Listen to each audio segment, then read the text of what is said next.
Hello. Hello. Hi. Sorry, can you hear me? Yeah. Okay. Got stuck there for a second. Oh, I've my past instance hasn't left yet. Oh, yeah. Okay. There. I'm here on the East Coast, so Oh, yeah. Great. I'm on Wi-Fi. Ooh, I might change that. All right.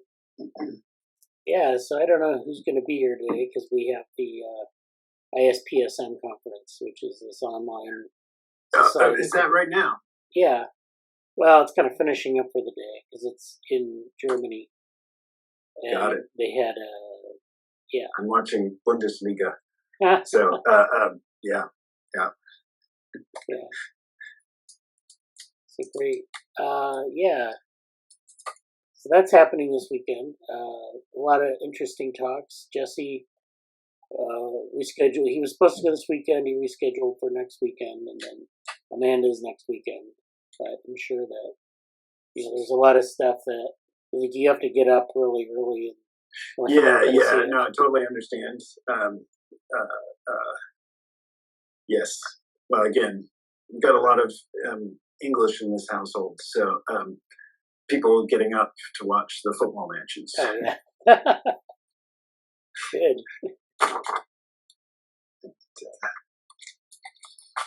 But I got a few things I can talk about. Yeah, it'd be great.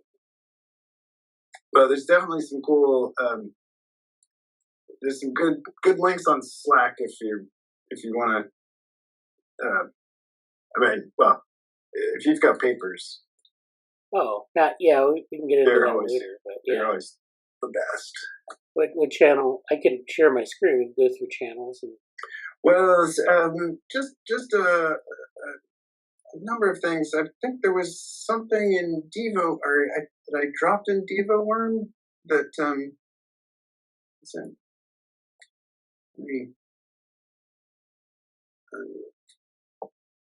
oh, this one? Oh, this was just their yeah, like I don't like this title at all. Like a Wi-Fi for neurons. Like, who wrote this? Oh, I don't know. They always try to make it cute. And, but wasn't it? Yeah, the entire network of neuropeptide communication. Okay. Yeah, like again, apologies for the particular author who gave this the title. It's just but this is coming from the MRC LMB.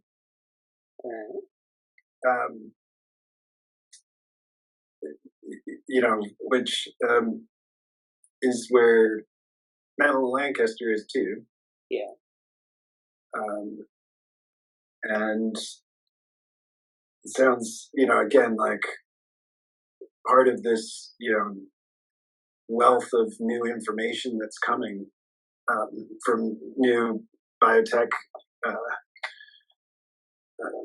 being able to map this out and give us this, new sense of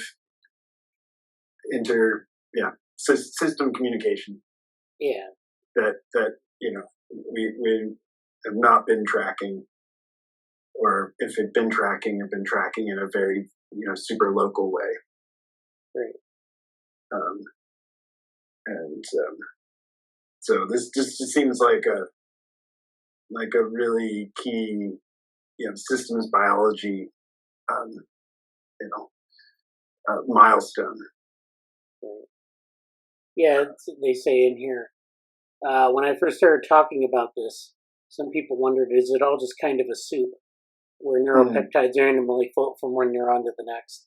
Or can you really think about it like a network? So that poses an interesting problem. Like, you can put things into a network framework, and people often do. The question is whether you do it in a suitable way. In other words, like anything can be a network if they interact, but you have to really extract the keys to the interactions.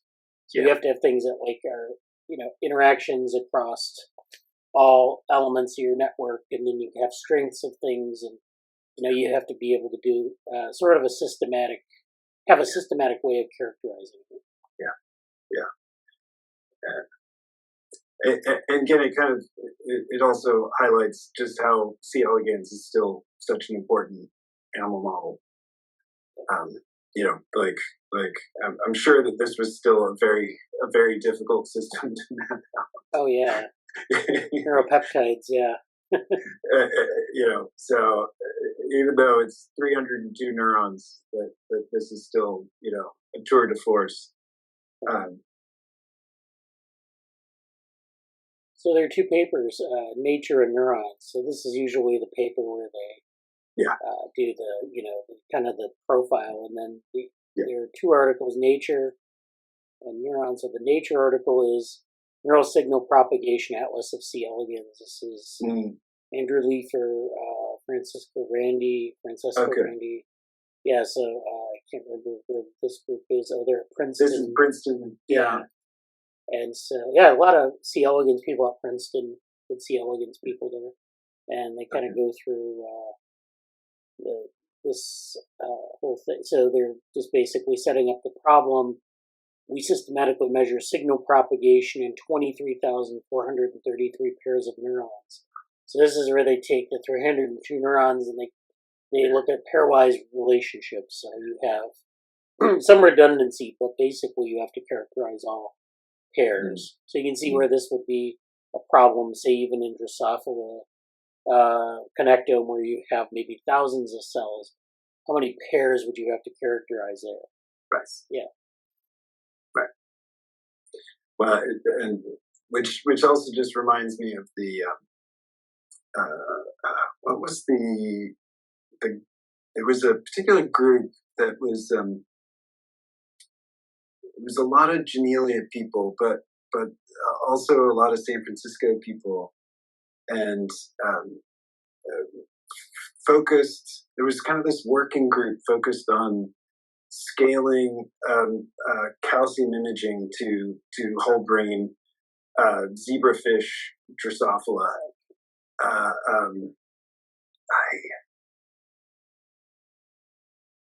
I will, to be looked up. Yeah. But there was like some tech people involved, and I mean, this is like maybe even started pre Brain Initiative. Anyway, I'll note to self. Yeah, note to self. So yeah, this looks like, I don't know if they have any nice pictures. Well, this is kind of like how they did the optogenetic stimulation of the pairs. And they kind of have this map of different, so there's this network response. You see they have the colored labels on the cells. And then they get this this trace of the optical signal. So you have across neurons here, you can see the neuron identities here. Neuron identities here, so you have this stimulation and responding neurons. So you can see like if something is, it's almost like track tracing with optical stimulation, where you have like one cell and you trigger another cell with it, and you see what the pairs are. And the idea would be that you're getting this neuropeptide release, and then you have this signal across each one, so you can find the pairs over time. I guess this is over time in neurons. So you have, I don't exactly understand the way they've set this graph up, but in any case, so then they show that. Let's see, the article page. And this is, of course, the map of the, so this is the pairwise map. This is what it looks like before you build pretty network, the pretty hairball network. You have this, usually this correlation map or something similar, where you have like pairs and you say how strongly connected or correlated are they. Again, it's correlation, so you don't know the causation here. You know that there is some relationship, but it's not like, we can't say that one thing causes another precisely. We just know that there's a activation strength that it results in. So this is where we have this map. And you can see it's pretty sparse, actually, because not every neuron is connected to every other neuron. So that statement was, that original statement was, is it like a soup?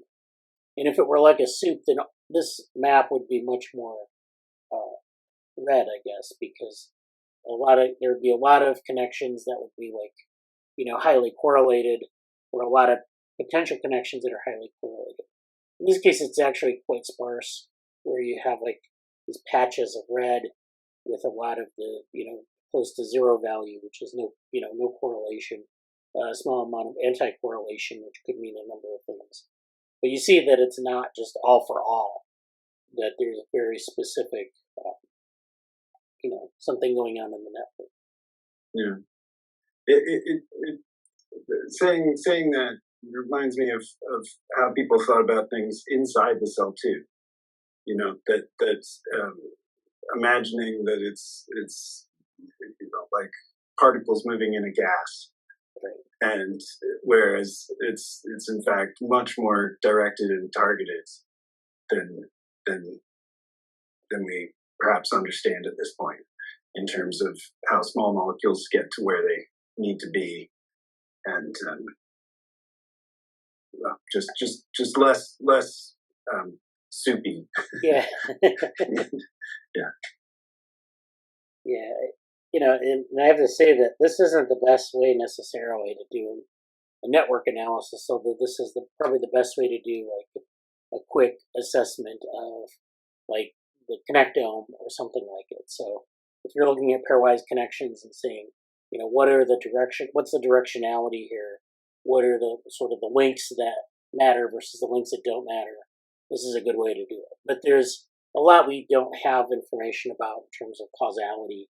And that's something that, if there were, there are ways, of course, that you can probe the network. And certainly we do this at the single cell level, where we manipulate a cell and we, trigger some sort of activation, and then actually look at the other end and, not only measure the activity, but the lack of activity in certain contexts. And we have like a circuit worked out. So in C. elegans, we have a motor circuit, a core motor circuit, that we know pretty well how it works.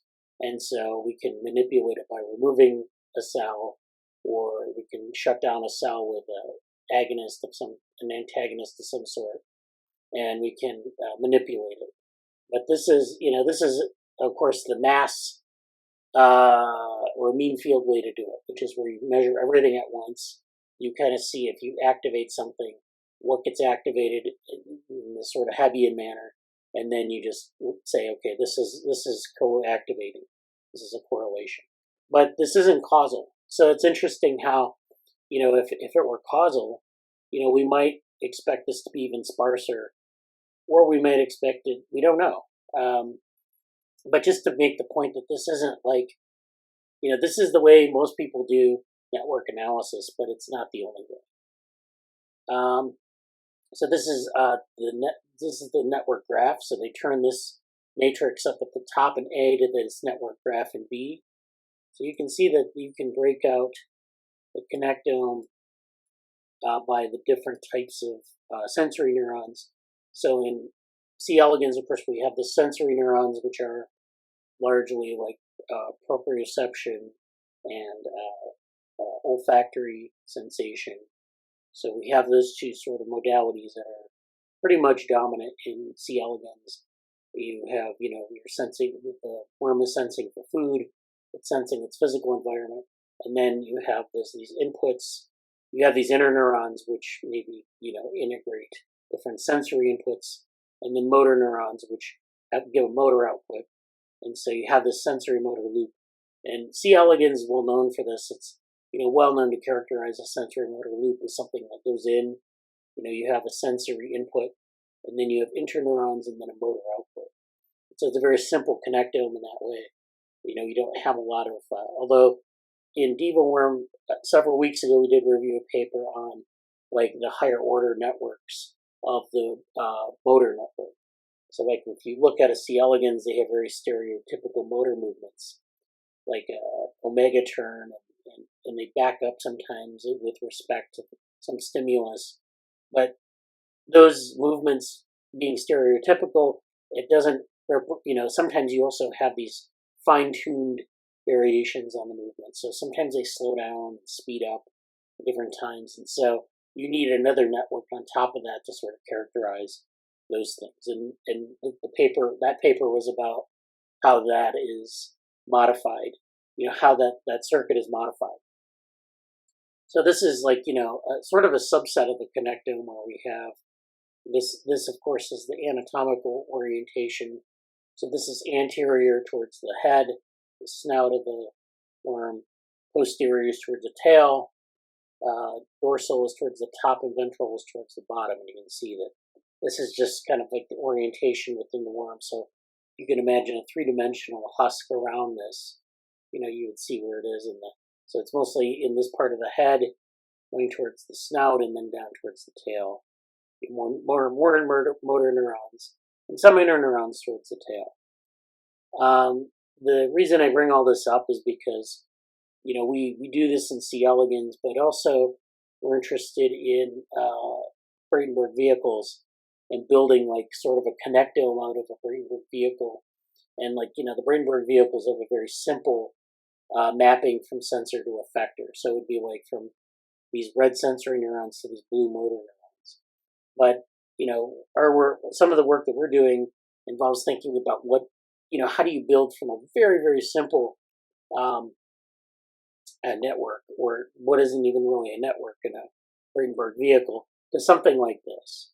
So how would you go from from a system where you have a simple mapping between, or what we might call first order mapping between sensors and effectors, and then something like this where you get these interneurons where you have things that are being integrated, and then outputs to motor neurons, and there are relays in here, and you have this sort of what they call a hairball or spaghetti type structure of interconnection. And what does that give you in terms of like behavior? So I'm going to go to my board. I wanted to draw this out for people. So in a Braitenberg vehicle, we're really talking about something simple. Braitenberg, and this is based on Valentino Braitenberg's work of where he characterized these. So we had a very simple body, and body is something we'll put aside for right now, but suffice it to say this plays a role in it as well. And so we have the effectors here, which are wheels, the sensors, which are up here, be anywhere, but they're up here. And they serve as inputs to this connectome. So you might have two sensory neurons here, you might have an integrator here, and then, we don't even have neurons here, they're just connected to the effector. So we might put a couple of motor neurons in here. And so actually Braitenberg didn't really suggest anything this complex. But this is a basic topology if you were to take this, where you have a sensor effector relationship with one step in between. So we have sensor effector, we have maybe our sensory motor neuron, we have our interneuron. And I'll put a hat on them as a way to denote that they're internal. So we have this sort of recipe for a very simple recipe for processing. So we have SIE, which is which is sensor inter output, or I guess this should be motor. SIM, let's say. And this model, we can use this very simply across, we can build on this in different ways. So we can have, multiple layers of motor neurons, or a ring of motor neurons, a ring of sensory neurons, depending on how many sensors we have, and then interneurons, of course. And so this kind of mimics the C. elegans case, this, but it's not quite as complex. So, Braitenberg didn't propose anything this complex, but what he did propose was very simple behaviors. So he proposes sort of taxis behaviors, which are simple movements away, like movements along a gradient. So if I, move along the gradient, I need information about the gradient. The density, the gradient, the orientation. So my sensory information needs to be like direction, orientation, maybe direction, and density. So it's very like a lot of physical information or physics of the environment. And then so that's what's coming in here. We're not just processing magic, we're passing information. But then now what we're talking about with peptides is that there's a release from the neurons that goes out, and certain neurons will respond to it, and they'll be co-activated. So something coming in here is information in the sensor, into the sensory neuron, and then it needs to pass information down to the interneuron. If it doesn't do that, then it doesn't get included in whatever the interneuron is passing to the motor neurons. And so that's what we're dealing with. And then, with respect to Braitenberg, he talked about very simple topologies here. Didn't even have interneurons necessarily. They were just kind of wired like one order sensor to effector. So it was kind of like sensors here, effectors here, and then you just had like connections like this. Sometimes cross connections, sometimes ipsilateral connections. So you had these, different analogies to the brain, where you had this midline and this organization of the brain. Well, it wasn't even a brain, it was just the connection machine inside. And then this was attributed to very simple behaviors, like emotional behaviors, or, kind of like, this is an exercise in anthropomorphism, because, you say, well, what is it? It's like, if you remember the Dodge Neon, which was like a really budget car in the 90s, they had these like, they used to have these ads where like they pretend the front of the car was like a face, and it was like reading you. And it was like that. People do that with cars all the time, but that's something kind of what the exercise that Braitenberg did here, where he did, he said, okay, there are a bunch of behaviors here, mostly emotional valences, and other things. So, you could map it to not just these kind of physical reactions, but also these sort of anthropomorphized behaviors. Now, whether that's the case or not, I don't know, but it's worth thinking that the C. elegans connectome is much more complex. And the C. elegans may or may not produce things that are kind of look like they're, aware or something. So, that's just all kind of food for thought. So then they kind of do this analysis of the network. They look at anatomical path length, and there's a bunch of literature on this where, they've looked at bilaterality versus ipsilaterality, which means that, are things present in both sides of the worm? If not, why? And, if they're bilateral, that's great. Well, that just means that they're sort of, you have a left and a right. If they're ipsilateral, that might mean that, maybe it serves some special role in the connectome. So you can do all these analyses of it, and that's the figure. So I think that's it for that article. Then they talked about, of course, about this other article. If I can get back to it.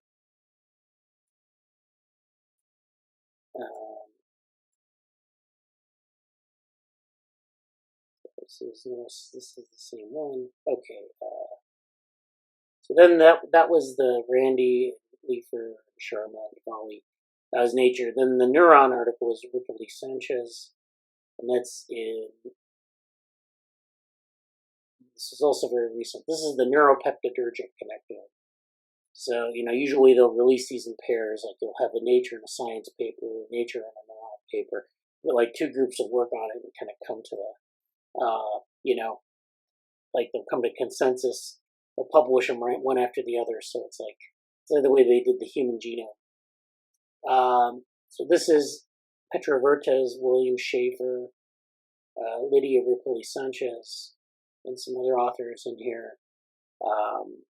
And so this is the paper where they build this comprehensive map of neuropeptide signaling. Neuropeptide signaling forms a dense and decentralized wireless network. So this is where they're getting this Wi-Fi analogy, but it's really just any dense and decentralized. I get it in the sense, like, it's not neurons. and there are wires. Yeah. Yeah, I think wireless is. Oh, so they're making the distinction between like the sort of the actual sort of the way we think about connections, Yeah, like the cells touching, I guess is the point. But yeah. Okay, so that's the peptidergic network, and dense and decentralized can be like there are all sorts of dense and decentralized networks that we have. And when I showed you that correlational matrix, it was sparse, but that doesn't mean that the network can't be dense. It just means that there's some structure to it. A dense network is really where you have a lot of things connected to a lot of other things, which we might expect from neuropeptides since they're not reliant on these focused connections. And so then that means that it's also decentralized, which means it's different from the C. elegans connectome, where things tend to converge on these rich club neurons, which people defined in the literature as these neurons that take in a lot of connections and have a lot of outputs, and they sort of serve as these hubs in the network.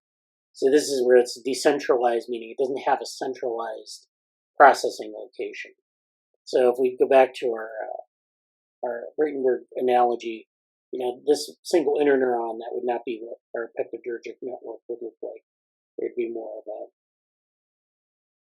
sort of like this. And again, I'm going to use this analogy of the vehicle, where we have a little vehicle. The drawing is not going to be great.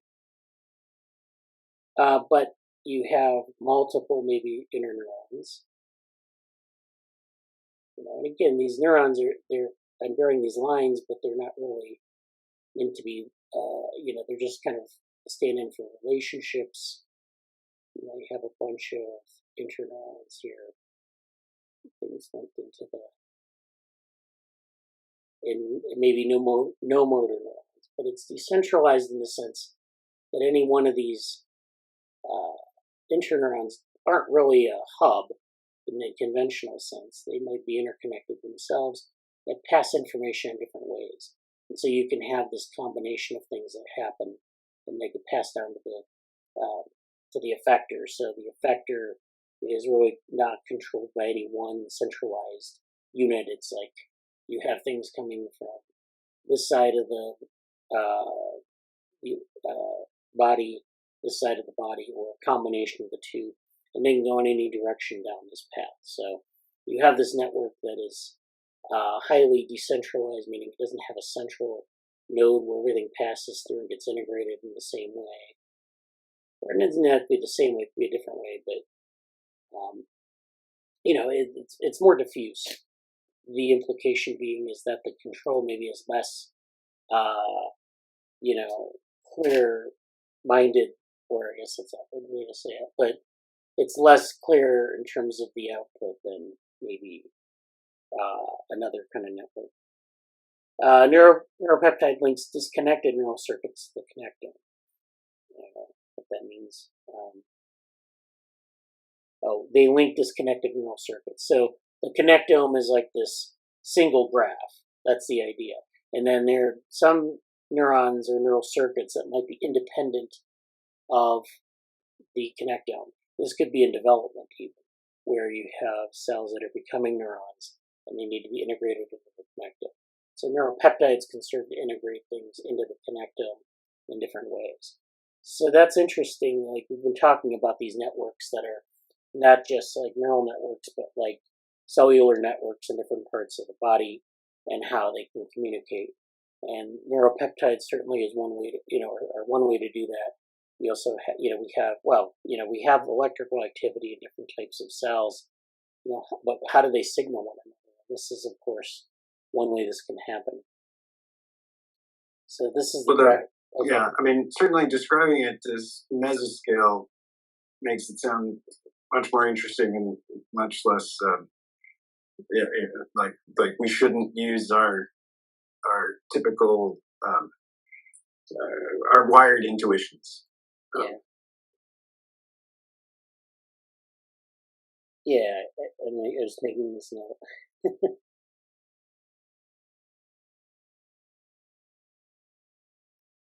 Yeah, so this is definitely, so this is the figure here.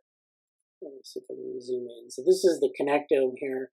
This is what they call a giant component of a network, where you have a bunch of things that are connected, kind of tightly into a single network. And then you have these other components of a network that may or may not be connected directly. So that, there are these different types of neurons. I can't really see this very well, but these are different types of neurons. Yeah, pharyngeal neurons are out on the edge. Go ahead. No, it's just funny that you're not allowed to zoom in any further. I guess if I open up the article, it's a limitation of the. Okay. Yeah, I was just in the preview or something. Yeah. But it's yeah. All right, yeah. So then this is So this actually shows that's cool. Yeah. So they actually wanted to sort of characterize these signaling pathways. They get these neuropeptide pores that, where the neuropeptide enters the cell. They were able to characterize these. They did scRNA-seq expression of the 302 neurons, which is always a challenge to interpret it. This is a map of the dimensionality reduction of their results. They'll show it in the paper. And this is the network that we're just looking at. So the pharyngeal neurons kind of out on the edge. You have these interneurons in the middle, motor neurons on this end, the sensory neurons here. This does not have an anatomical axis, but this is roughly translating from the anterior end to the posterior end from the figure that we saw earlier. So this is this pathway from sensory to motor. And then you have these auxiliary, these are CAN neurons at the edge, and there are other pharyngeal neurons. So the pharyngeal neurons are sort of not in this mass here. But the point being is that there are other types of neurons that need to be integrated into the main sensory motor pathway, and so that's what these neuropeptides do in a lot of ways. They actually identify hubs. So they say identified neuropeptidergic hub neurons are, and so in C. elegans, they all have an ID. So the ID, you can look it up, what the neuron kind of does, where it is. And this is uniform across most, animals. You can go to an animal and see it in any experiment. So this is AKVR, PVR, PVT, AVKL, PVQL, and PVQR. And so when it's PVQL and PVQR, those are those kind of bilateral pairs. So this is to the left and this is to the right. AKVR and AKVL, this is the right-hand side, this is the left-hand side. So you have these different pairs that, are bilateral.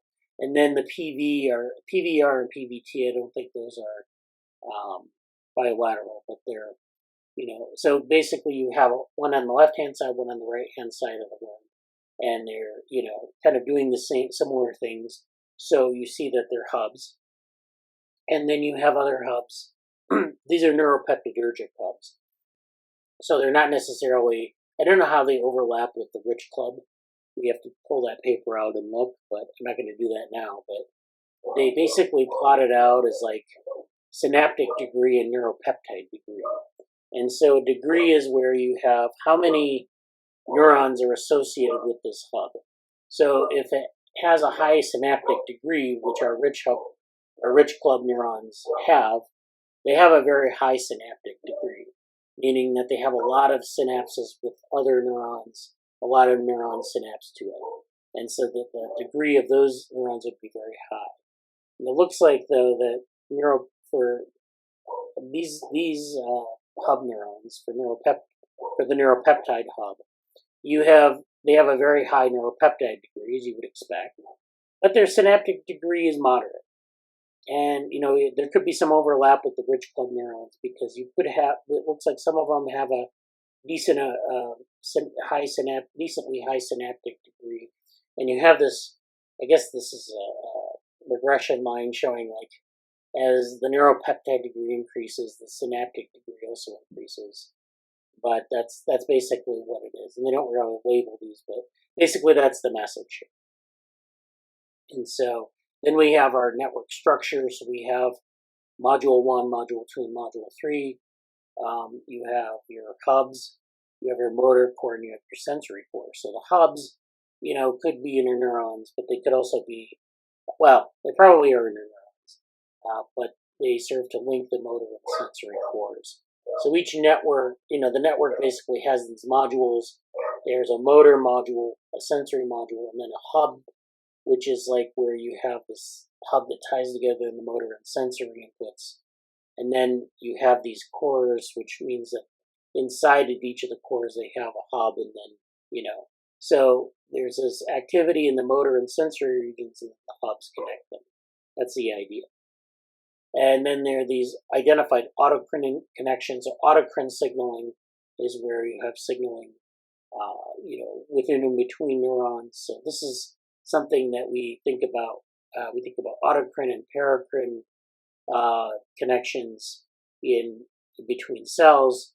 It's not easy to characterize because there's a lot of signaling going on in the CL, even at 302 neurons. And so having this connectome actually is interesting because we've talked about this in DevoWorm a lot, but not really had any sort of data to deal with. But this is where you have these signaling, these cell-cell signaling pathways within and so the cell can signal itself, auto-regulate itself, or it can signal other cells. And so you have this sort of characterization. And then you have these signaling cascades. So a neuropeptide will trigger a signaling cascade of other types of neuropeptides, and it will, allow for things to happen in the network.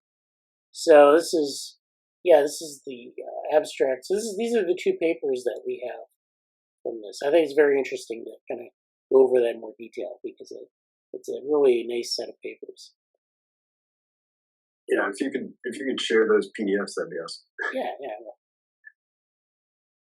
Right. So let's see. Then what else would you like to talk about? We covered this one. We talked about this video, the James Glazer video. Yeah, that was more just Susan at the DevoWorm meeting had asked about CompuCell 3D, and Combined is, I believe, a big molecular system biology conference. So I think this was just an overview. It was a nice overview of because it was, I think, beginning of October. Just a great overview of where CompuCell 3D is right now in terms of all its functionality and like we talked about, it covers such a wide range of simulations. Way beyond just cellular. People doing population studies and viral transmissions and things like that, as well as others, but all great mathematical model. Yeah, that's great. So thanks for those links. Maybe we go to Brain Organoids to see what's going on there. So we got a lot of interesting stuff in Brain Organoids. Is there anything you'd like to point out here, Morgan? Well, the Tarasky talk was really interesting in terms of just one second.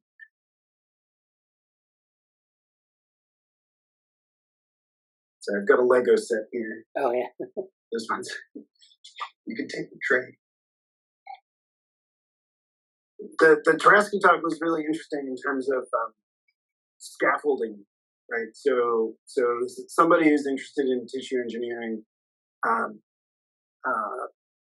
but in general, like she wasn't focused on brain organoids, but just how, again, to get, as we talked about, how to get stem cells to start behaving like real tissue, and how important. I think it's is it the Matrigel? I think is the mouse-derived gel that is used by some researchers. Yeah. And it's not really clear what its ingredients are. Or, like it's much more of a mouse-derived compound or product, right? And the so it's people who are starting with hydrogel and then trying to create something complex from that, right? And what I thought was really interesting was that in her particular case, she talked about how important it was to actually use magnets to make her more sophisticated hydrogel compounds or products. And that it sounded like a great example where electromagnetic modeling would actually be valuable for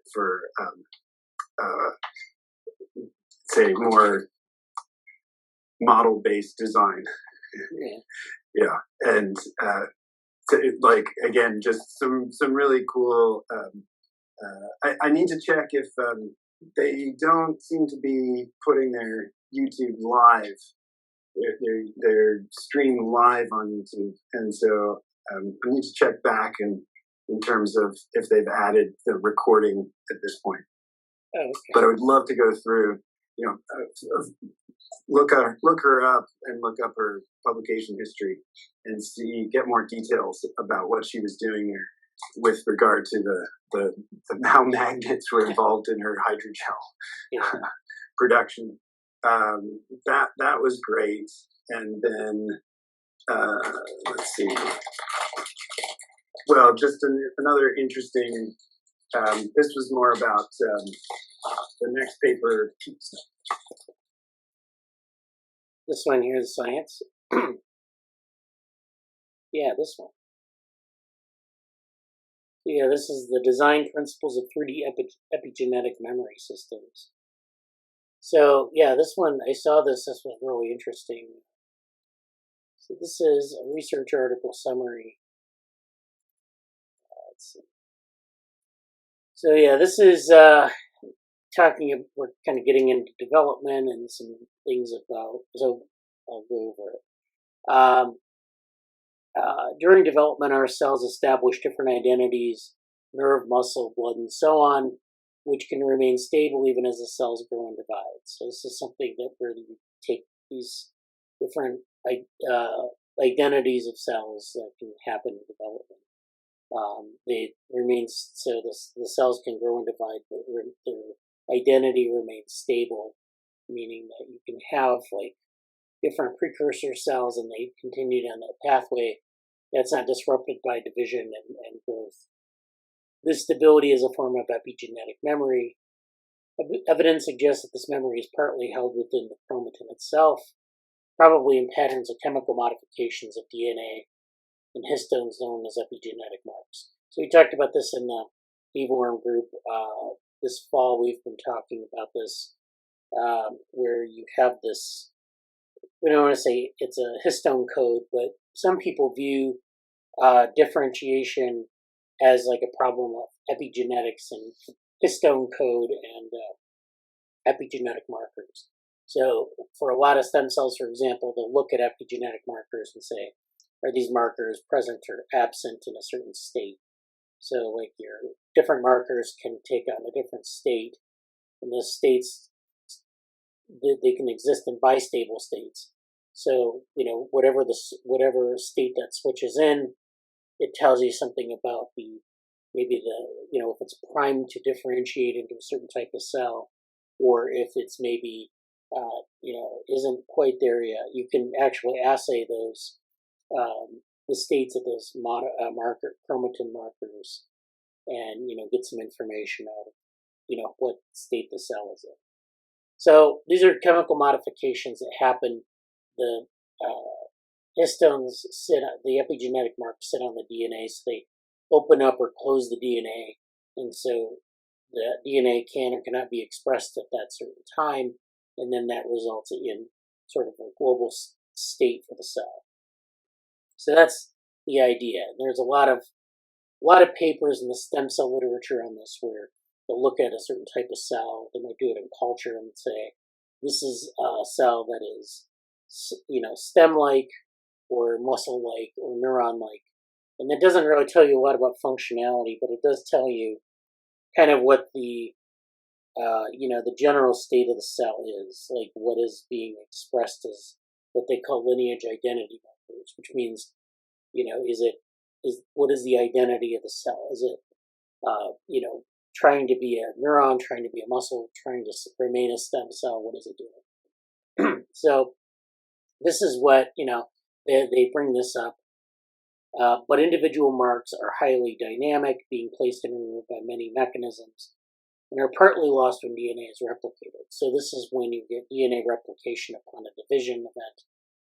You lose some of this information, but obviously some of it is retained. So, every division event is an opportunity for the cell to maybe change its epigenetic state. That state might be rewritten. And so, how do you maintain stable memories? So how can patterns of dynamic marks be a seed of stable memory? So the idea here being, I guess, they're linking these epigenetic marks, and when you have DNA replication, how do you make these more stable? And I think what they're looking at, or what they're kind of interested in, is using this for synthetic biology. So, like, if you have these epigenetic markers, and which you will have on eukaryotic chromatin, how do you make these stable so that you can maybe write information to it, or you can have information stored in those places? You can basically control the state of a cell, or whatever it is that you have. So the rationale: in the transcriptionally silent heterochromatin, the loss of histone marks is counterbalanced by reader-writer enzymes that effectively spread marks between neighboring nucleosomes. So these are enzymes that kind of allow you they kind of auto-correct the loss of histone marks. So upon division, we have DNA repair enzymes, we also have these reader-writer enzymes that do the same thing for your epigenetic marks. However, in simple models, this mechanism cannot maintain mark patterns. If mark spreading is strong enough to restore a partially erased pattern, marks tend to spread uncontrollably. So there are these dynamics that occur. They tried to model it, and they said basically that this mechanism alone, the mechanism where we can identify alone, can't do this in the way it's predicted. So it leads to a lot of problems with uncontrollable spread of marks, which would also be bad for the cell, because it would become dysregulated and probably end up a cancer cell, or die, or something like that. Undergo apoptosis, something bad. And so an account of epigenetic memory must invoke ingredients beyond simple mark spreading. So there's these reader-writer enzymes that does this thing called mark spreading, where it spreads out these marks to places where they've been lost. But just that mechanism alone is not sufficient to have, explain what's going on in cells. So we don't really know. There's a missing element here. We don't really know what it is. So a tantalizing possibility is that this missing element is a three-dimensional folding aspect of the genome. So our genome is three-dimensional, and we kind of model it often as two-dimensional. You'll see these maps, two-dimensional maps of a genome. You'll see in a paper where, they'll kind of put a genome map out, and it'll be like lines, and then you'll have things on top of the lines. line, and then you have things sitting on top of the line, epigenetic marks. You'll have things like this, symbols where you're expressing a stretch of DNA, and you get these transcripts. Things like that. So you have all these different types of elements on top of this line. And so this is the way we usually think about genomics, is it's two-dimensional. What they're saying is it's actually 3D, and of course it is. You unzip your double helix, you have this stretch of DNA, but the stretch of DNA is three-dimensional. It can have a conformational shape. These are chemical complexes, not just lines, but I'm going to put lines here for the sake of argument. And then you have these heterochromatin domains. So they kind of sit on top of this. And then, we have this, this geometry that is, important for control. So we don't really understand all of that. So that's the idea of what they're talking about here. And certainly one of the simplest regions to understand some of this is your telomeres, where your DNA's come and folded back on itself and actually formed a quadruplex structure. It's much more complex, and then that in itself has different hydration properties and things like that. It's kind of interesting. But yeah, the chromosome itself has got a lot of structure, a lot of spatial structure to it that needs to be better understood. Yeah, that's interesting. But I see now that I had found the YouTube video of her that Tarasky talk. Okay. But I dropped a couple of links for the representative papers for her. Okay. As well, if anybody's interested. Is this really this one here, Krishna Swami? No.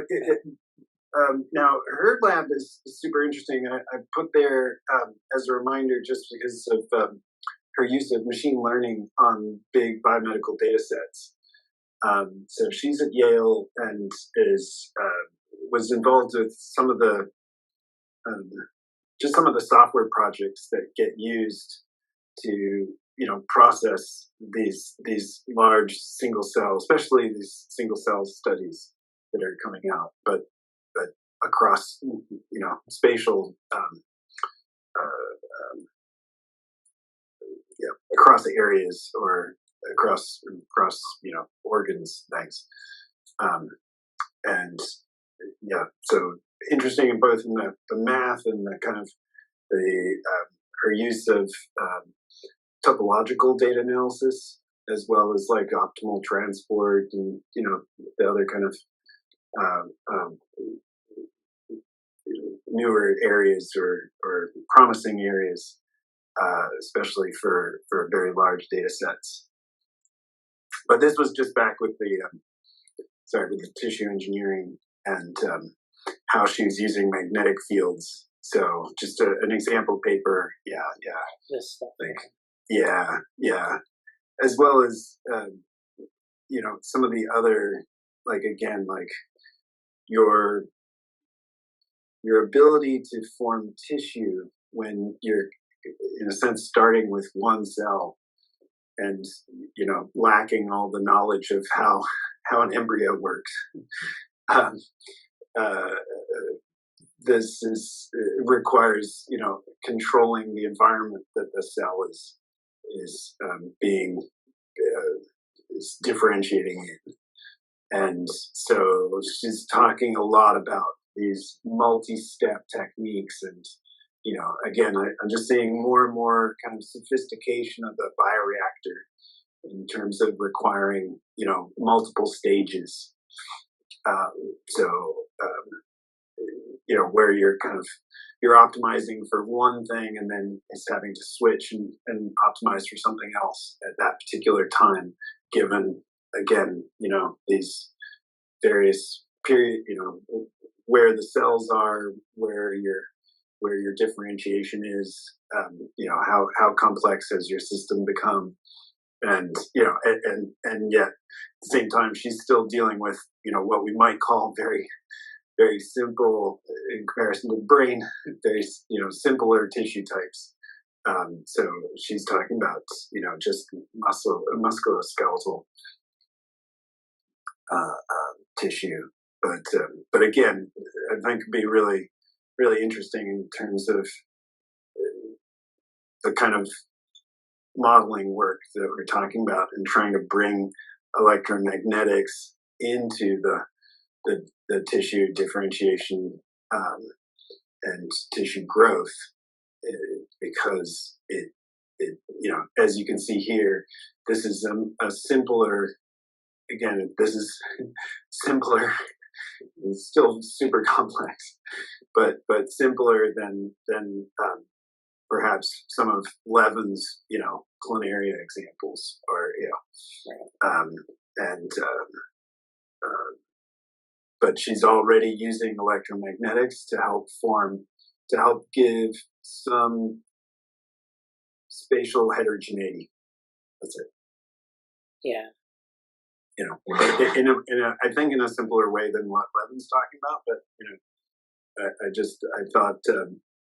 I thought it was really interesting, given our conversation about starting some simulations, some cellular differentiation tissue growth simulations. Yeah. Let me finish up this paper and we'll take a look at those too. Yeah. So just kind of go through the rationale. Of course, is that you need this three-dimensional structure, basically. And then, we know a lot of things about, and there have been some interesting papers, and we'll probably get into these in DevoWorm soon. But there's been a lot of interesting work going on modeling the nucleus and the nucleosome and things like that. Just really high density imaging and modeling of that area. So, this is something that we kind of understand, but, having really nice imaging studies and modeling studies of what's going on there is useful, not just for understanding gene expression, but there are other things going on in the nucleus that we would like to know more about. So mechanisms for epigenetic memory could rely on this interplay between 3D compartmentalization and mark dynamics. So they talk about what they're doing for the results. They developed a simple theoretical model with the dynamics of chromatin and its marks. So over a single generation, we found that if marks spread in 3D, they sharply localize the dense chromatin regions. So you find there are dense chromatin regions that it gets localized to, or they sharply localize. I don't know what that means. In our model of mark dynamics is precisely analogous to a susceptible infected susceptible, or an SIS, epidemic model on a network. So this is something that goes to epidemiology and some of the models that they use there.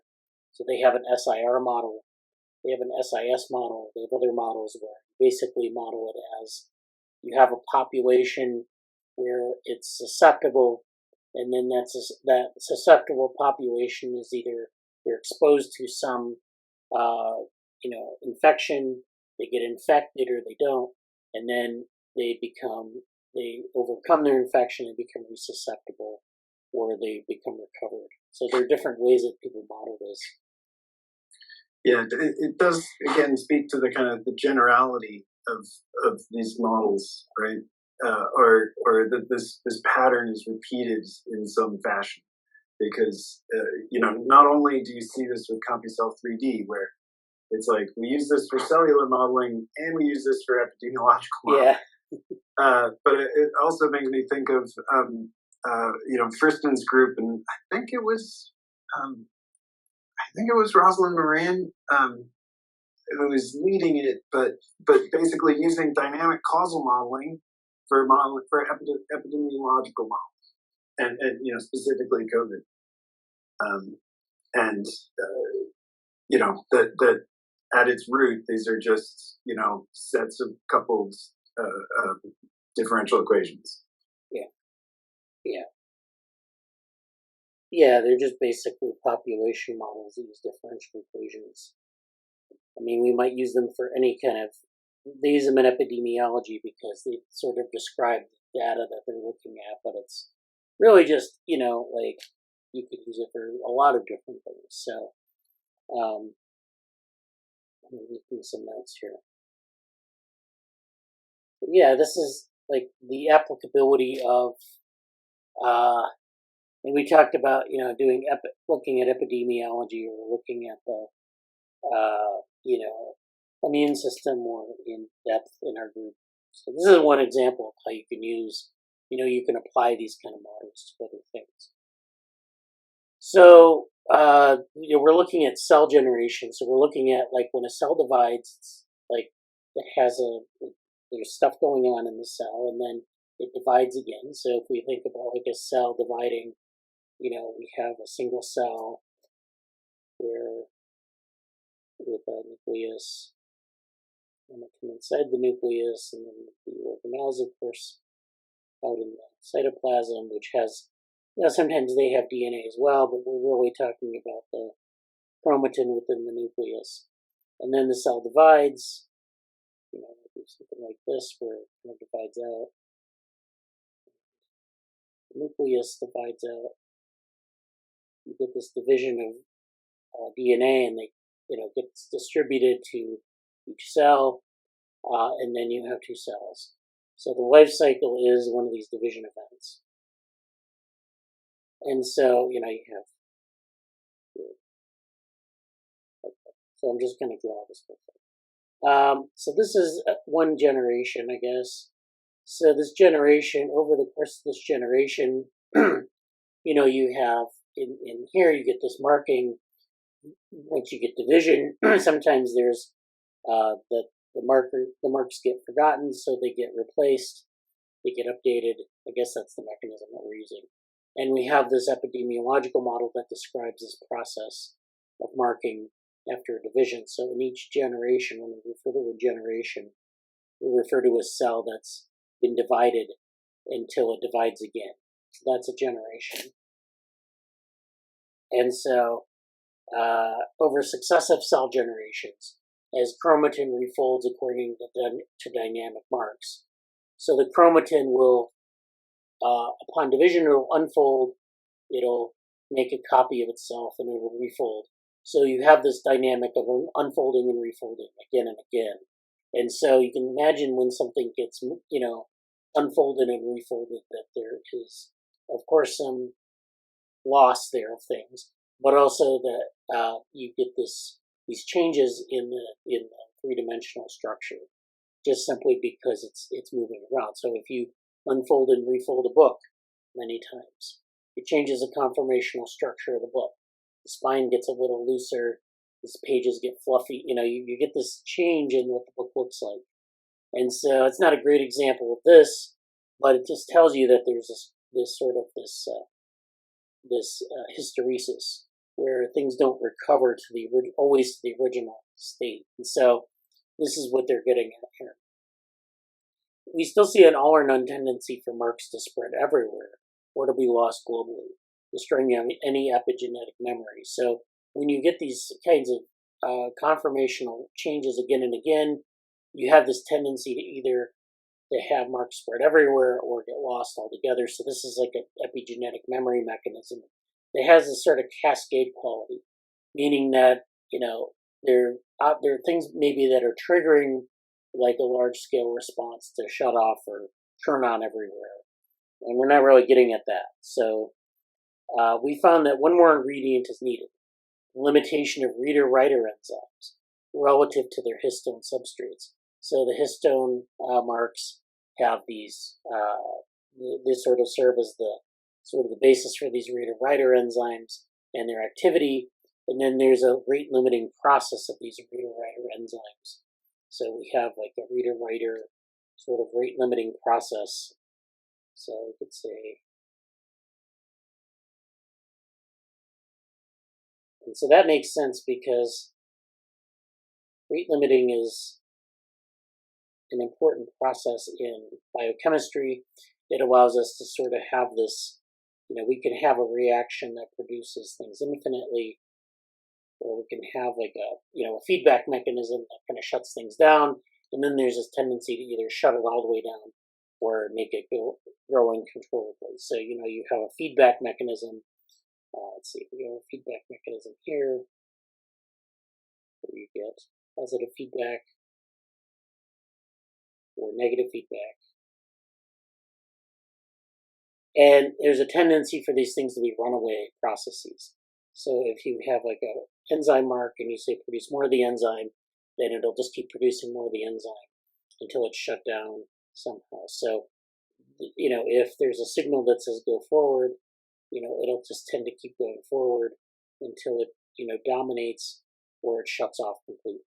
So there needs to be some sort of regulatory mechanism in here whereby you say make more, but when you reach a certain density and there's a certain amount that's present, then stop making more and go into this negative feedback phase until there's very little of it, and then kick back into this positive feedback phase where then you produce more of it. Again, something that can be modeled with differential equations, but there's also this rate limiting factor, which is at a certain density or at a certain rate of production stop, and that's the thing that we describe in that way. So this is kind of talks about some of the ways that they think about this model.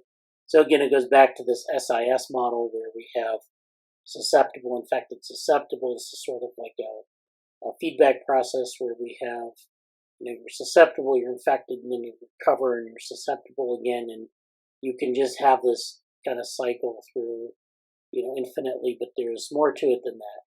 So I guess it's like a rate limiting on this SIS model. So this is, and third, critically, these enzymes must be limited in abundance. We propose that the presence of these elements amount to a basic design principle for epigenetic memory systems that exploit 3D genome structure for their function. So this is, again, there's a lot of stuff that we can take into account, position effect variegation, and other things. So they make a number of predictions, particularly about a single cell epigenetic heterogeneity that emerging techniques must be able to test. So this is a picture here. These are the design principles. So this is the compartmentalized nucleus. You have these marks on the chromatin that's spread in 3 dimensions. You have these enzymes that recover the marks. These are the heterochromatin. So the chromatin is wound around these histone markers. And then these histone markers on the histones, which are the histone markers are these blue things. The histones are these gray spools. The chromatin is wrapped around it, and the idea is it gets released or it gets closed off based on these marks, and the enzyme allows these marks to be recovered. So if they're lost when the DNA is folded and unfolded, the enzymes help it recover. And then you have these mark patterns over generations. So you see there's some sort of drift going on here over 200 generations, where the drift is not like it's not all over the place. It's not like we talked about before. It's not like a goo or a mist. It's kind of like it goes in a little bit of a direction. The marks are kind of, sometimes quasi-random, but most of the time they follow a certain tendency. They just drift over time. And so that can be a problem for cells. Again, if you want to maintain a stable identity, especially if you're engineering cells, it would be very hard to maintain that identity with a reliable rate of success if you have this kind of drift. And so you can imagine that there are many generations of cells, like in something like the regenerative medicine context, where you want cells to regenerate or cells to sort of grow into, like a neuron has to go through many intermediate stages. And so you're going to have this drift. And so I think that's enough for that paper. Thank you, Morgan, for that. It was a really interesting paper to build. Yes, super interesting though, especially again with this kind of the idea of like agential matter and finding mechanisms by which single cells can start to behave like what we think of as more complex organisms. Yeah. Yeah. You have to bootstrap the complexity from somewhere, I guess. But I mean, also, yeah. Well, it's things that we thought needed to be done by nervous systems can actually have molecular molecular processes can stand in for this, or can work as well. And I just wanted to really quickly on the dim sea brains is a meeting going to be at the Paris Brain Institute, and I put a link for the actual PDF to the actual program of speakers there. And if you go to you'll find the program here.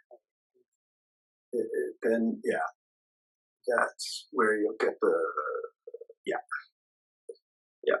and so they've got speakers coming for all the lots of great topics.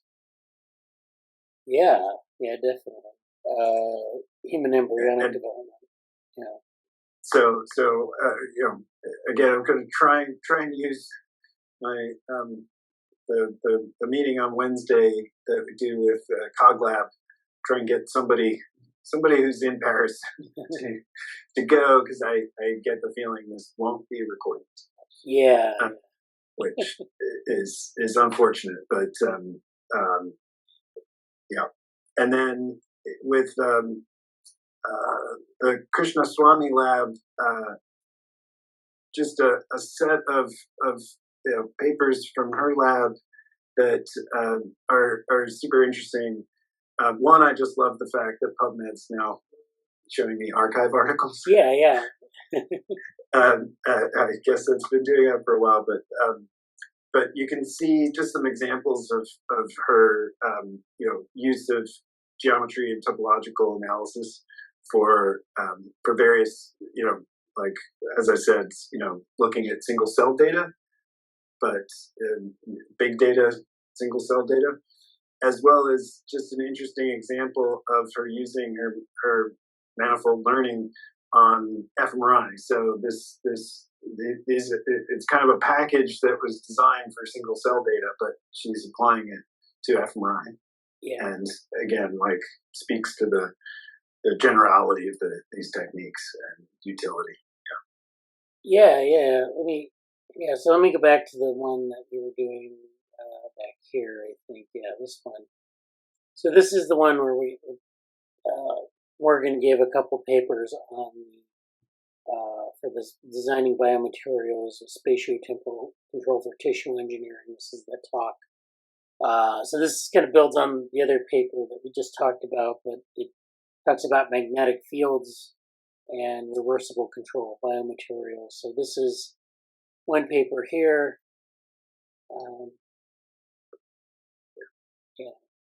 Reversible control biomaterial properties for dynamically tuning cell behavior.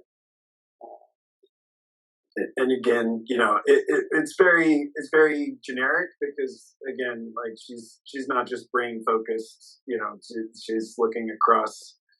I forget her exact department, but it's just what you're trying to bring out. Yeah. And so she's looking at Biodesign Center for Molecular Design Biomimetics. So very, very much kind of cutting edge of material science, I would say, right? And just again, how important the environmental control is for the tissue formation, and somewhat again much more kind of practical and material science driven, but still cares about the kind of regeneration work that Michael Levin's interested in, and but is not again from the material science standpoint. as opposed to how to control the agential matter. Right. Yeah. The other paper here is magnetic fields enable precise spatial control over electrospin fiber alignment through fabricating complex gradient materials. And this is where, again, you have this sort of material science approach to it. So, this is So I mean, obviously, in this case, she cares about this fibrous scaffolds, right?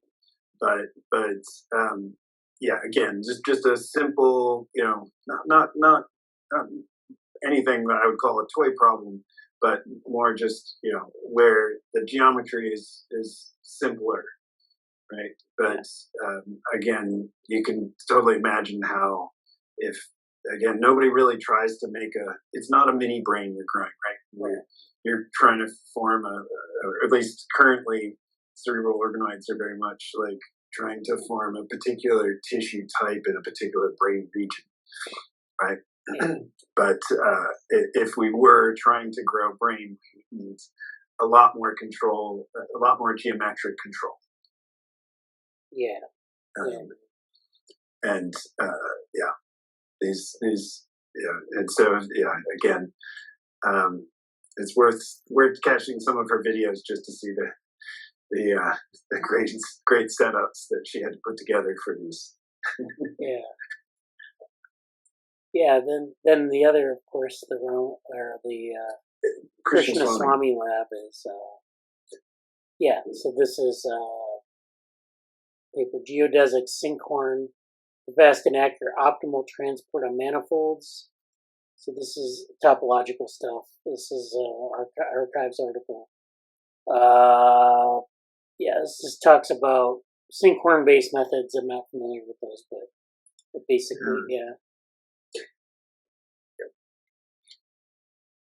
this would be much more, of her mathematical work, and combining across, these latent manifolds and optimal transport on these, and reducing computation time.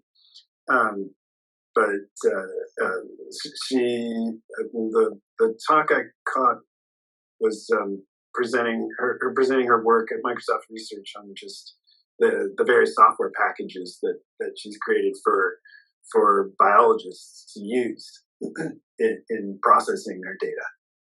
Yeah. So she's also doing very very a lot of tool development, and you can see some of that in the third paper there. The multi-scale geometric topological analyses for characterizing and predicting immune responses. Which again, like we said, the immune system and its modeling is going to be so important for bringing computational making computational psychiatry more computational biology. And had a chance to be talking with an oncologist yesterday about just how about CAR T cell treatments and their specificity, and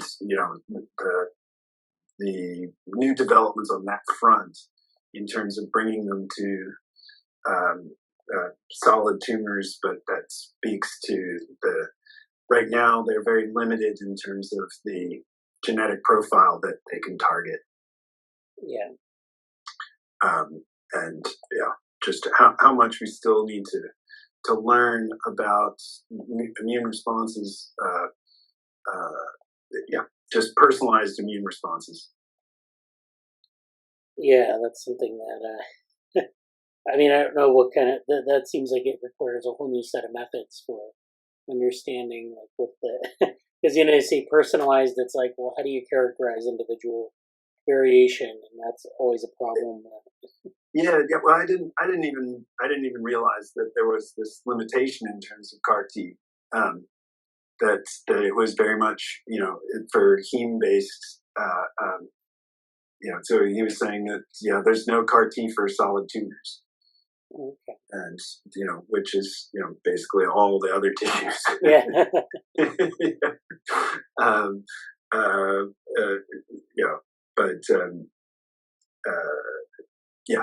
just a lot. I mean, and I think her kind of analyses are helping open up that and dealing with this single cell data.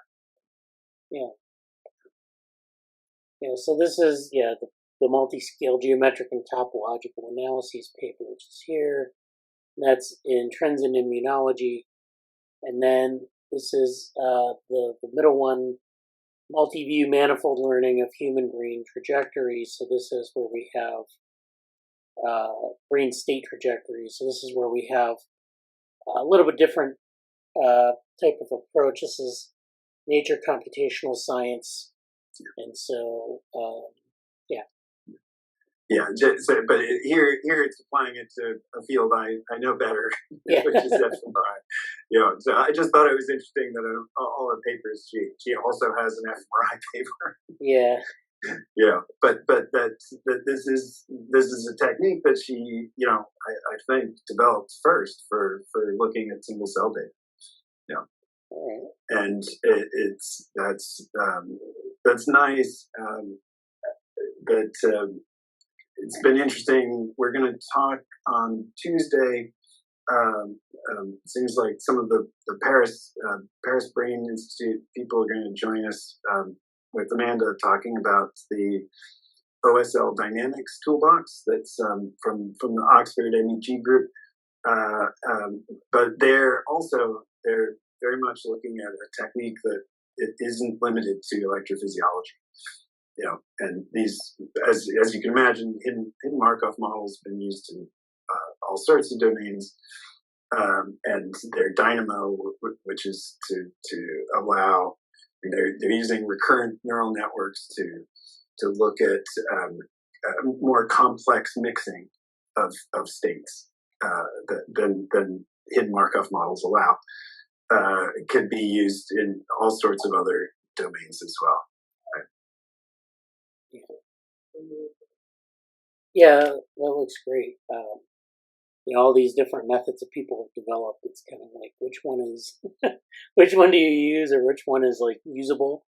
But sometimes people will do something for a paper and Well, I mean, that gets at why we're going to try and look at this OSL dynamics. Is that really about it's about interpretability, right? And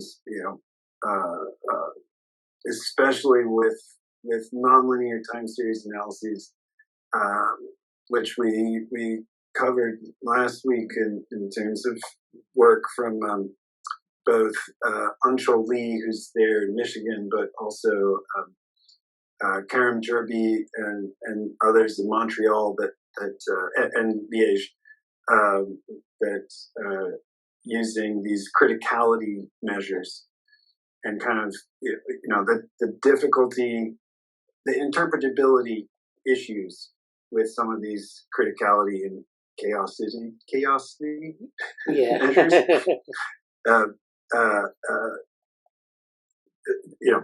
That sometimes finding group differences or finding state differences doesn't help with the interpretability issue. Right.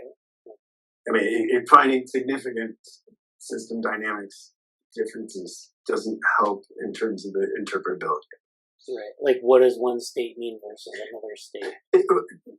Giving it, again, like dynamic causal modeling with a Janssen-Rit, for instance, set of cell surrogates. There's a certain physiological interpretability, or you can make it into, giving me what parameters are different, what cellular parameters are different between groups, for instance. And that was what I originally. It was Nancy Capel's work on this, together with the MEG group at Martinez in Boston, Charleston, um, that shows that you could use these models to say something very specific about neurotransmitter time constants, or I forget exactly which in her case. That would be a, especially from a clinical translation viewpoint, that would be, the kind of result that would be much easier to then say target treatments or something like that. Whereas,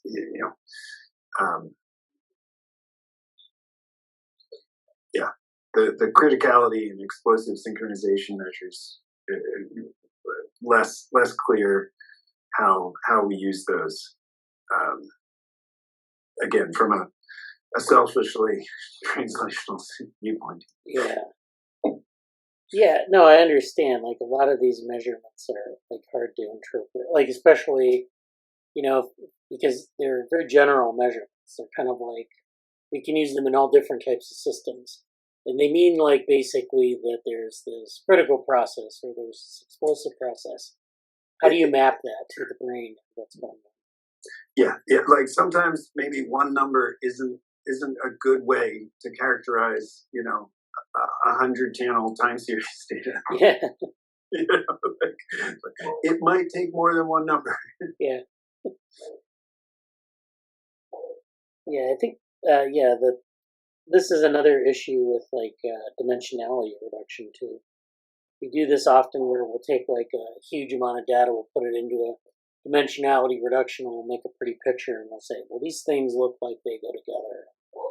There's very little interpretability, especially with things like some of the UMAP methods and things like that. Which, again, we're absolutely forced into 2 dimensions, specifically for our visual system. Yeah. There's nothing magic about it, or it's and it's interesting because the OSL dynamics uses time embedding, so it's going to take their little example takes 2 channels, and of course makes it into however many lags you want to have. I think they were doing like 15 or something like that per channel. But then they actually say in the paper, not that this is a requirement, but that we do dimensionality reduction on the time embedding data to make it more memory tractable. Right. Like computer, like data analysis tractable. And they've already downsampled the data too. They've already temporarily downsampled the data, which seems kind of defeating the purpose of looking for fast bursts. I mean, anyway. Yeah. I still would really like to take some of the data that they've processed and have it at like 5 kilohertz, and keep that rich temporal resolution, and see if the fast bursting finds very different results. Because downsampling it to, I think they downsample it to 100 samples per second. It's probably collected at least 1 kilohertz. Anyway. Yeah, I think it's definitely like you're forced into things that, to sort of make a statement about something, but then you also have to, The temporal downsampling, I don't understand that anymore. I don't know, I swear it's mainly, I don't even think it's a RAM problem anymore. I think it's people not wanting to have so much storage of processed results later. Right. And again, disk space really shouldn't be an issue for people too. Although, large language models contest that. It just uses up a massive amount of memory. Sure. Just to store the weights.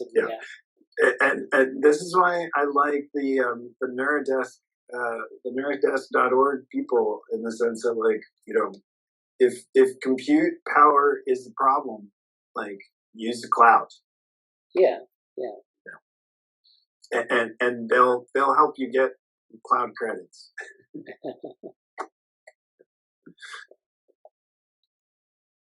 Okay, well, yeah, I think that's enough for the Slack review. Thank you. That was very good to go through some of those things that we've got in there. Some very good papers, and we'll get those organized and posted in like a archive so we can go back to them and highlight them. Yeah. So I did want to talk about another set of readings for today. I have a lot of things that I want to kind of get to. I have a list of things that I kind of go through, but let's see. There are a couple. Well, I'll go through one paper, and then I have this folder in Cascades in the Brain and Cognition, which we'll talk about. I did want to highlight one other paper though that came up in. I think Morgan brought it up, and I brought it up as well in different places. But this is a nice paper because it's kind of speaking to taking virtual reality and applying it to something called perception engineering. So a long time ago, DARPA funded something called augmented cognition, and they had a number of groups that were working on neuroimaging and things having to do with eye tracking, VR, and the idea was to bring all these things together to augment cognition.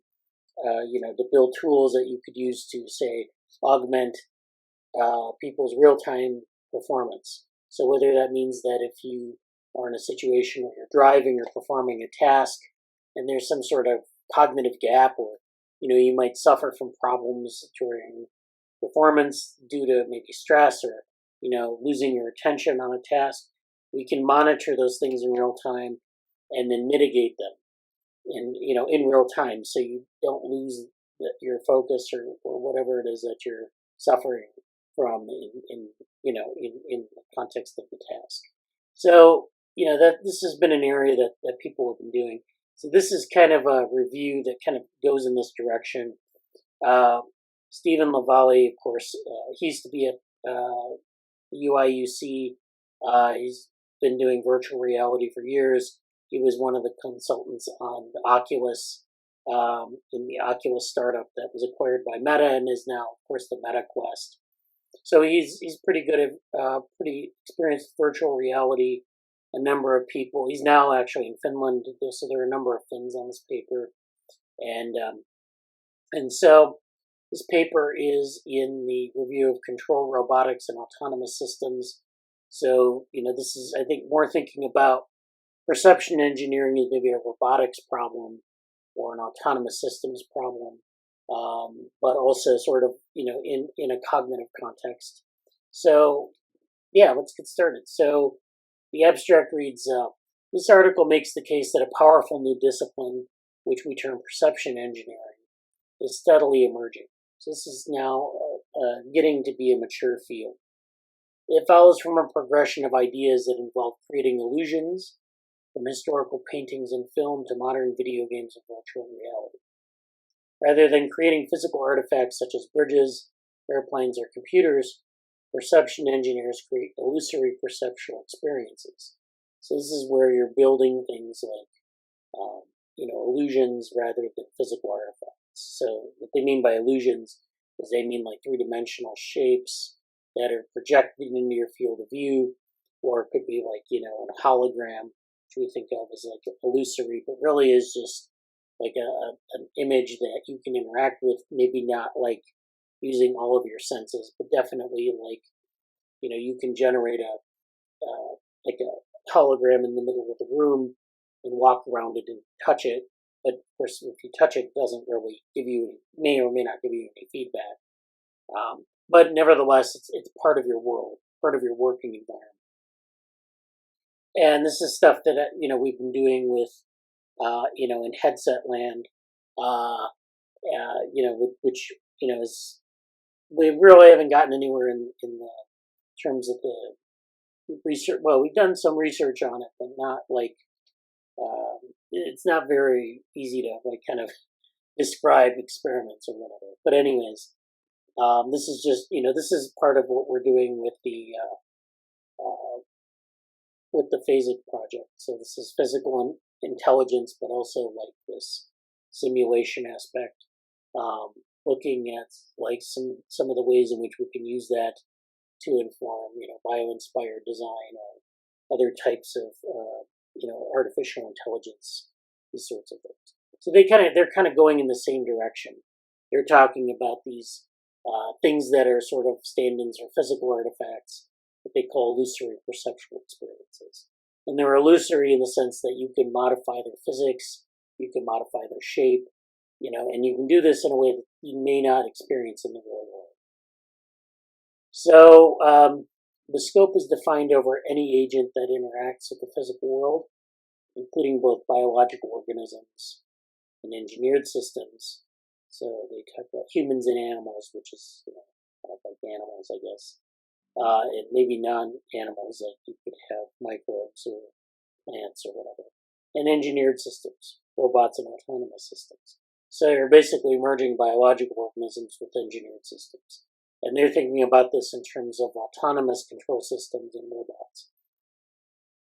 So, there is this area of teleoperation where you have, a controller, an agent, I guess, which is the stand-in for biological organism. And it's controlling an engineered system. It's controlling action in an engineered system through some technological intermediary. And that technological intermediary is, of course, this world of illusory perceptual experience. So then they talk about the key idea is that the agent, or an agent called a producer, alters the environment with the intent to alter the perceptual experience of another agent, called a receiver. So they use this producer-receiver language. So they're actually building upon the von Neumann-Morganstern notion of information. So this is based on some of the game theoretic work that von Neumann and Morganstern did. They actually had a notion of information, and this is a precise mathematical formulation of this process. So they're kind of defining a mathematical framework for these interactions. And one way to think about this in concrete terms is telerobotics, where you have an agent that controls something in the environment, and it's doing it through this technological intermediary sort of environment. So, for example, if I were a human on Earth, I could send a probe to Mars, and I could control that probe with like a joystick, and then send the signal to the robot, and the robot would receive it. And of course, that's altering my perceptual experience because I'm not actually like sitting on top of the rover controlling it with a joystick. I'm controlling it remotely. And so sometimes it introduces things like gaps in perception and things like that that can modify that experience. And you have to sort of build, that mapping between the producer and the receiver. So the agent is the producer of whatever it is that's, the sort of the action or the agency, and the receiver is a thing that's like capturing and expressing it in the world. You were going to say something, Morgan? Well, just from this, it's not clear if it's something like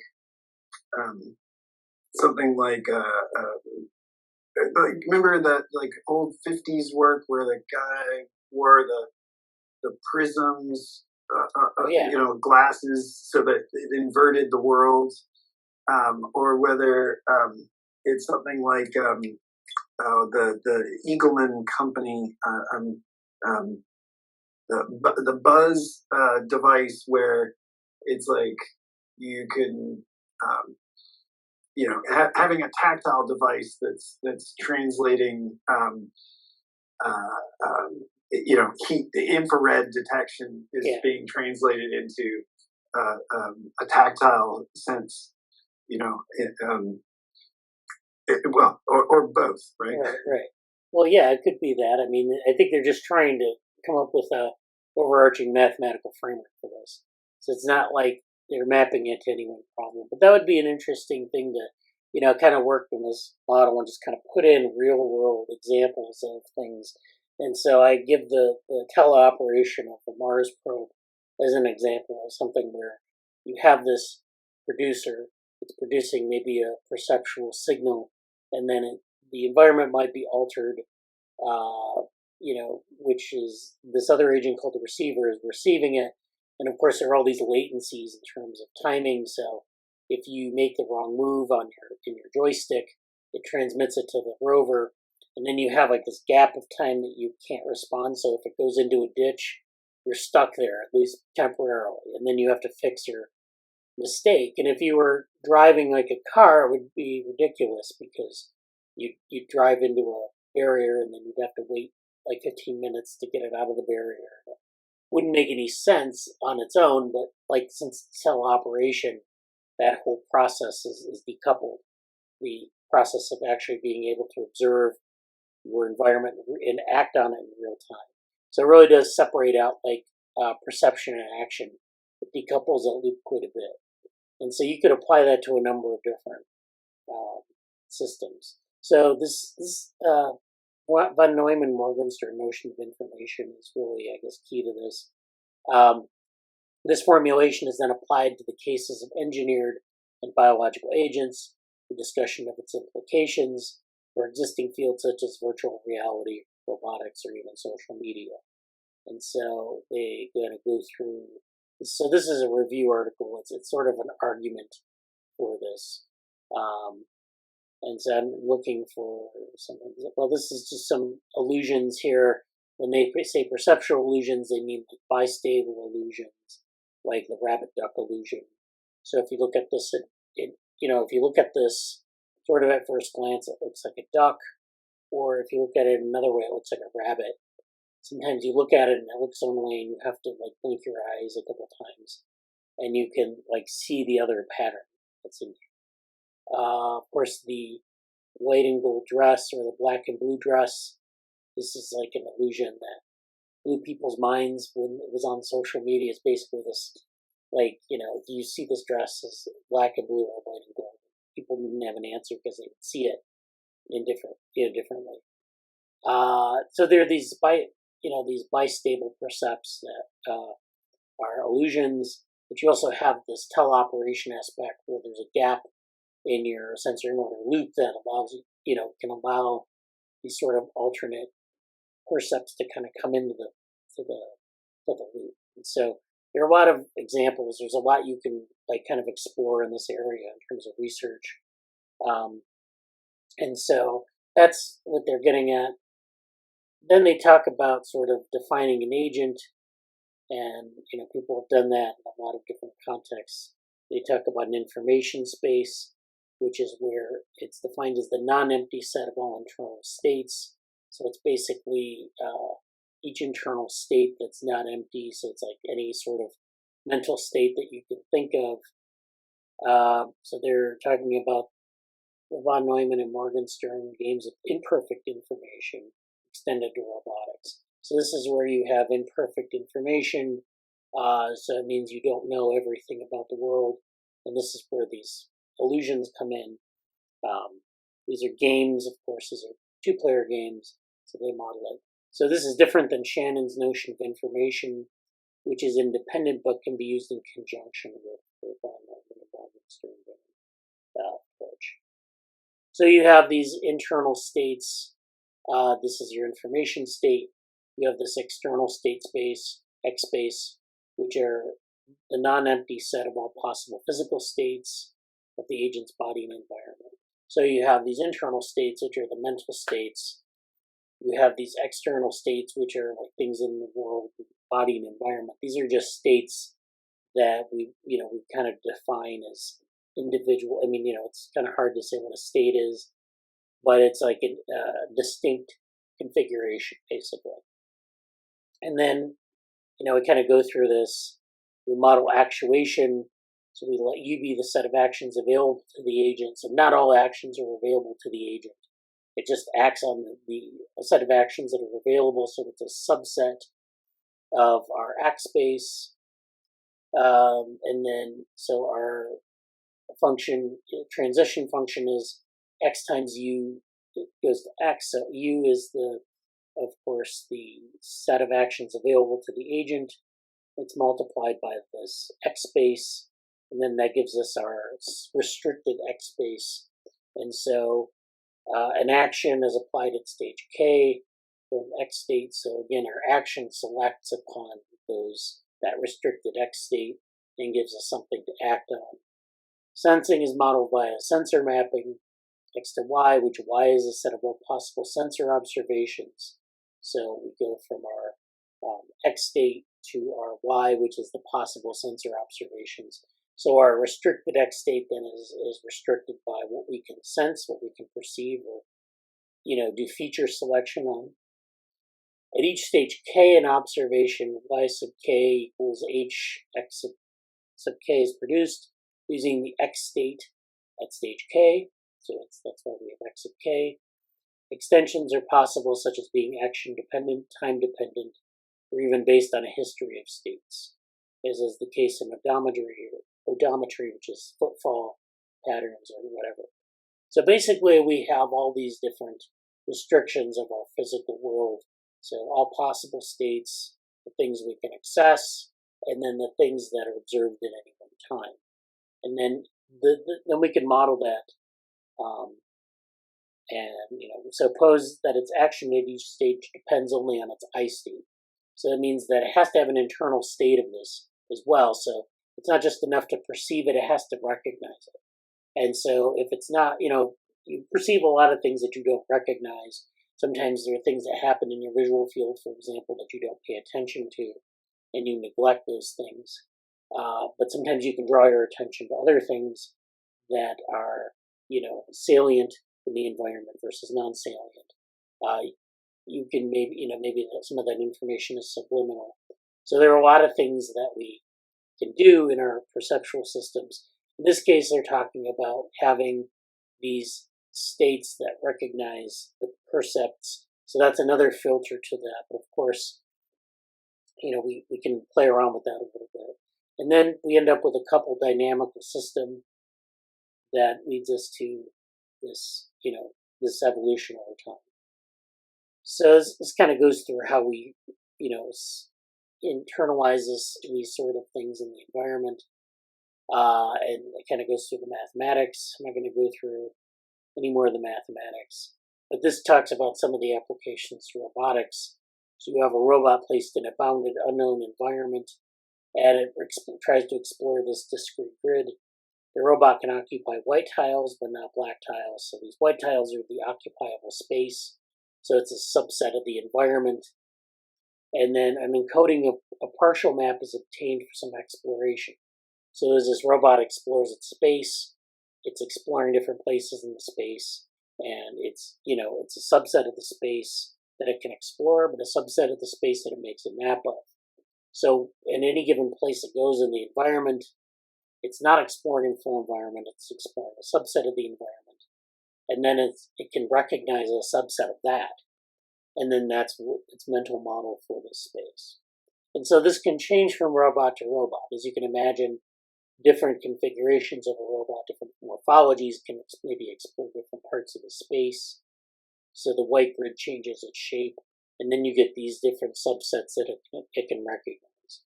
And so this is the sort of the information that it has available.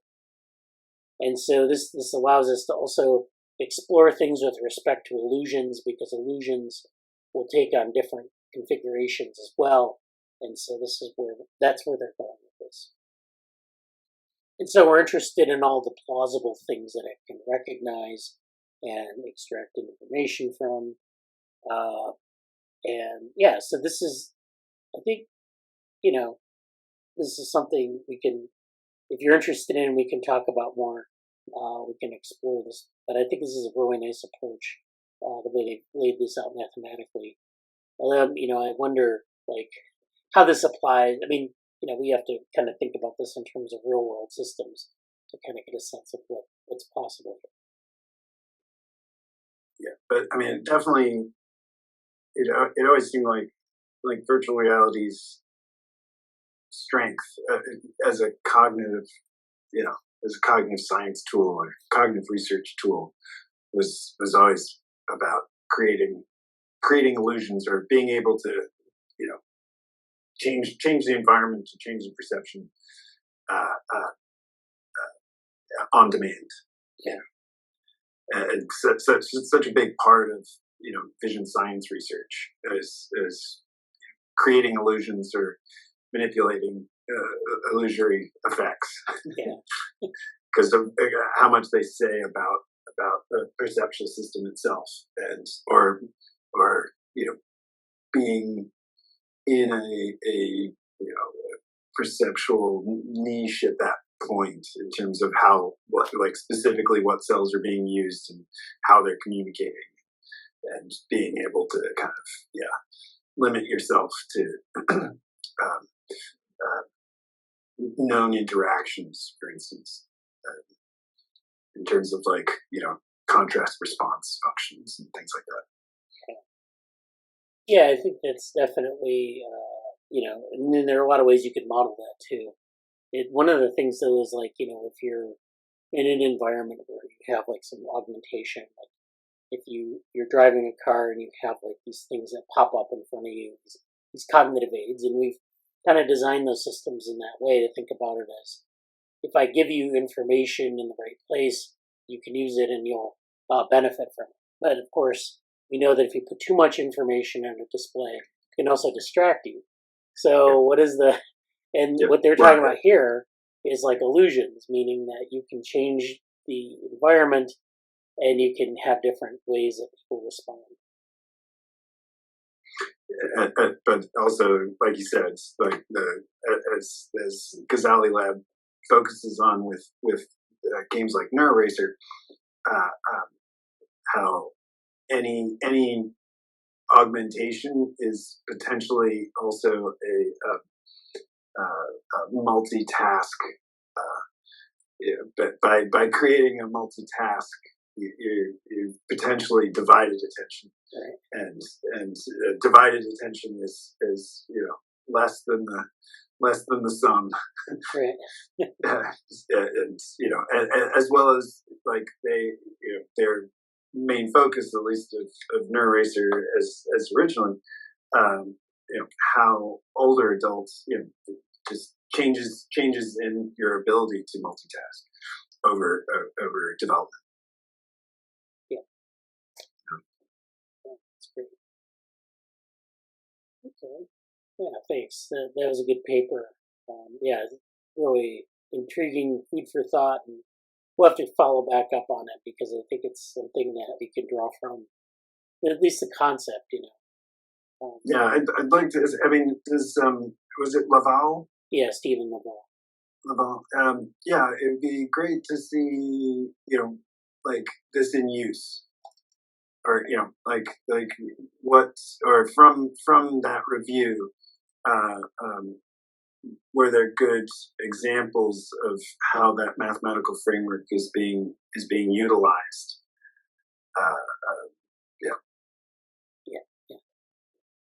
Well, I imagine probably their Oregon conference papers. This is kind of drawn from some of that work, but I don't know his full list of publications. So. But it is interesting that they put it in the game theoretic, or the von Neumann-Morganstern suggests it's in the game theoretic framework, right? Yeah. And especially people at in Reed Montague's lab at Virginia Tech, how they've utilized game theory for computational psychiatry. A little differently than say some of the other computational psychiatry groups, but I just again want to see if there's some way in which that this framework would inform some of this kind of translational research. Yeah, that'd be great. Okay, so last thing I wanted to talk about today is we have, and I'll probably go through this, and I'm not going to do everything justice here, and we'll probably come back to this. But I have a collection of papers called Cascades in the Brain and Cognition. And so, we've talked about neural avalanches before, and a lot of things in that literature kind of rely on this idea of a cascade. and cascading instability. And so there are a lot of instances in the neuroscience literature and in the applied literature that talk about cascades as a concept. And it's definitely different than like the typical causal model that we're used to, where we have something where, you have one thing that affects another. You might think of cascades as like a domino effect, in fact, where if you tip one domino, the next domino falls, the next domino falls, and so forth. And you can get this cascade of dominoes falling. They have to be aligned in the same, in a physical relationship, but that you can have this thing that isn't just a local causal effect from A to B, it's A to B to C to D to E, and it just keeps going. So that's the idea of a cascade versus maybe like a isolated causal factor. So this kind of goes through, and I'm not going to go through these in any particular order, but this is a paper from closed computational biology. This is on dissecting cascade computational components in spiking neural networks. So this is applied to spiking neural networks. This talks about cascading components there. So the abstract reads, finding out the physical structure of neuronal circuits that governs neuronal responses is an important goal for brain research. With fast advances for large-scale recording techniques, identification of a neural circuit with multiple neurons in stages or layers becomes possible and highly demanding. So what they're talking about is like you want to know kind of like what constitutes a neural circuit and like maybe what the layers are that have the most information exchange. And people I think have worked on this in like fMRI networks where they've done like neuroimaging brain networks, and then they've done experiments where they've kind of looked at cascades and things like that. So like if you affect one node or one part of a voxel in the brain, does it affect other voxels if that gets disrupted or knocked out? Is there an effect? And this is sort of the experiments people have done with networks more generally, where they've looked at like if you take out a certain node, will it result in a large-scale effect of other nodes failing? People have done this in electrical networks, and other types of networks where if you, say, disrupt the hub of a network, of course that will affect the network disproportionately to, say, like a peripheral node. But sometimes there are nodes that you don't know if they really have a large effect or not. So if you do these experiments where you sort of do these combinatorial knockout experiments where you just take out a node and you see what the effect is downstream. Does it shut down other nodes? A lot of other nodes, or maybe only a few nodes. That's what we want to know. And so this is very different from, say, like a causal intervention where you're just intervening on like variable X and you're seeing what the effect is in variable Y. In fact, you now intervene in variable X and you have a number of different effects downstream that they're causal in the sense that they eliminate some nodes, but because this is a highly networked system, we really don't know what the effect is going to be. And so it's always going to be different in different networks, sometimes even in the same network. And so this is kind of where this comes from. This is where this concern comes from.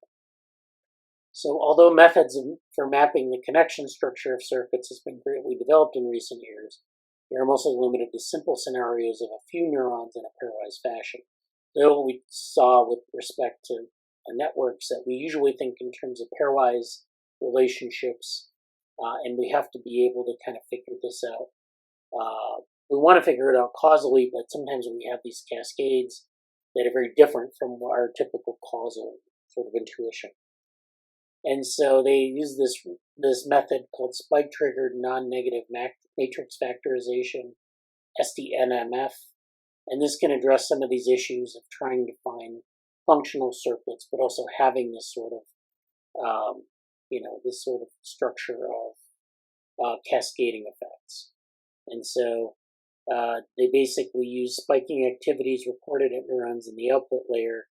This method can obtain a complete circuit consisting of all cascade computational components. of presynaptic neurons as well as their spiking activities. And so this can work for simulated simple and complex cells of the primary visual cortex.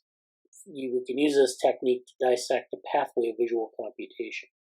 So this is something that we can look at in terms of using functional activity, mining that activity, putting it into this kind of approach, and then getting these, not just like, the local circuit, but also all of these variants that, where you have these cascades of different sizes that define this network or this circuit. So it's sort of this extended circuit that takes into account these cascading effects. It's an interesting paper. But this is a review that is in Neuron, and this, actually I think it's a preview of an article. Yeah, so it's a preview of an article, Mitchik in 2015. They talk about what cascading spreading models can teach us about the brain. So this basically asks, if we have these cascade spreading models, what can they actually teach us about the brain? So it's important to recognize cascades and so how information spreads differentially across the brain. But what does that actually teach us? And so, to know that, we have to understand that there's a relationship between functional and structural connectivity. Functional connectivity being what neurons are communicating with what other neurons. And structural connectivity is like the connections between neurons. So we talked about the neuropeptidergic connectome before. That would be a functional form of connectivity. Structural connectivity would be like a connectome based on gap junctions. Or, basically you can have latent structural connectivity that isn't reflected in the functional connectivity. So we don't really know what that relationship is. We know that there are multiple types of connectomes that we can build. There are multiple types of data. Some of it is functional, some of it is structural, and many times it's a combination of the two. So research in this area has so far mostly remained descriptive. In this issue of Neuron, this article forges a promising new direction by modeling the propagation of information as it relates to spatially constrained network properties. So this is where they're kind of like looking at this connection between these two types of connectivity and trying to use, they propose in this paper in Neuron, they propose a novel alternative approach, structurally constrained spreading models, as an attempt to derive fundamental principles of how these two types of connectivity can interact. And so this is where they describe cascade spreading models. So they actually use these in economics to model binary decisions with externalities, but they use cascade spreading models in a lot of areas where you have a network and you have these cascades that can occur, and we want to understand, first of all, the structure of the network, but also why those cascades occur, because they don't always occur in, you'll have a cascade at any one time in any part of the network. It's possible, but they don't happen just, deterministically. There are a lot of times, events build up to a cascade. Sometimes a cascade is a failure in the network. Sometimes it's a sort of sum is greater than the parts aspect, where different neurons will have like a threshold, and if that threshold is exceeded, then there's this cascade. You can describe different types of seizures as cascades in the medial temporal lobe, where you have these cascading activity that's uncontrolled positive feedback. So there are a lot of ways you can describe systems as cascades, and it's very hard to kind of define them a priori. You have to just observe them and then record the distribution later. So they talk about this in terms of what Duncan Watts in complex networks described as, so you want to understand how small perturbations relative to the size of the system can, in rare instances, spread to all or most other elements of the system, which is generating a cascade, despite these same systems' proven immunity to similar size perturbations in the past. So what that means is I can perturb a system repeatedly. And sometimes the system will absorb that perturbation, and sometimes it won't. You can, like, say, for example, give a stimulus. It's a constant stimulus. It's a perturbation of the network. And we expect perturbations to have some sort of causal effect. But in this case, we don't really have that linear causal effect. Sometimes the network can absorb the perturbation, but at certain points, the network can't absorb the perturbation anymore, and so then you see this cascade.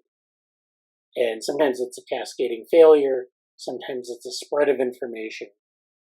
And, the thinking behind perturbations is that you can have, a perturbation that can be absorbed by the network topology, but only up to a point. And then when you reach that threshold, the cascade spreads and you have this effect, this nonlinear effect. So, you can think about this in terms of, failures. You can think about this in terms of information spread. You can think about this in terms of, what we talked about in other meetings, the sand pile model, where if you build a sand pile one grain at a time, you can, pile them up and the structure is stable until you reach a certain point.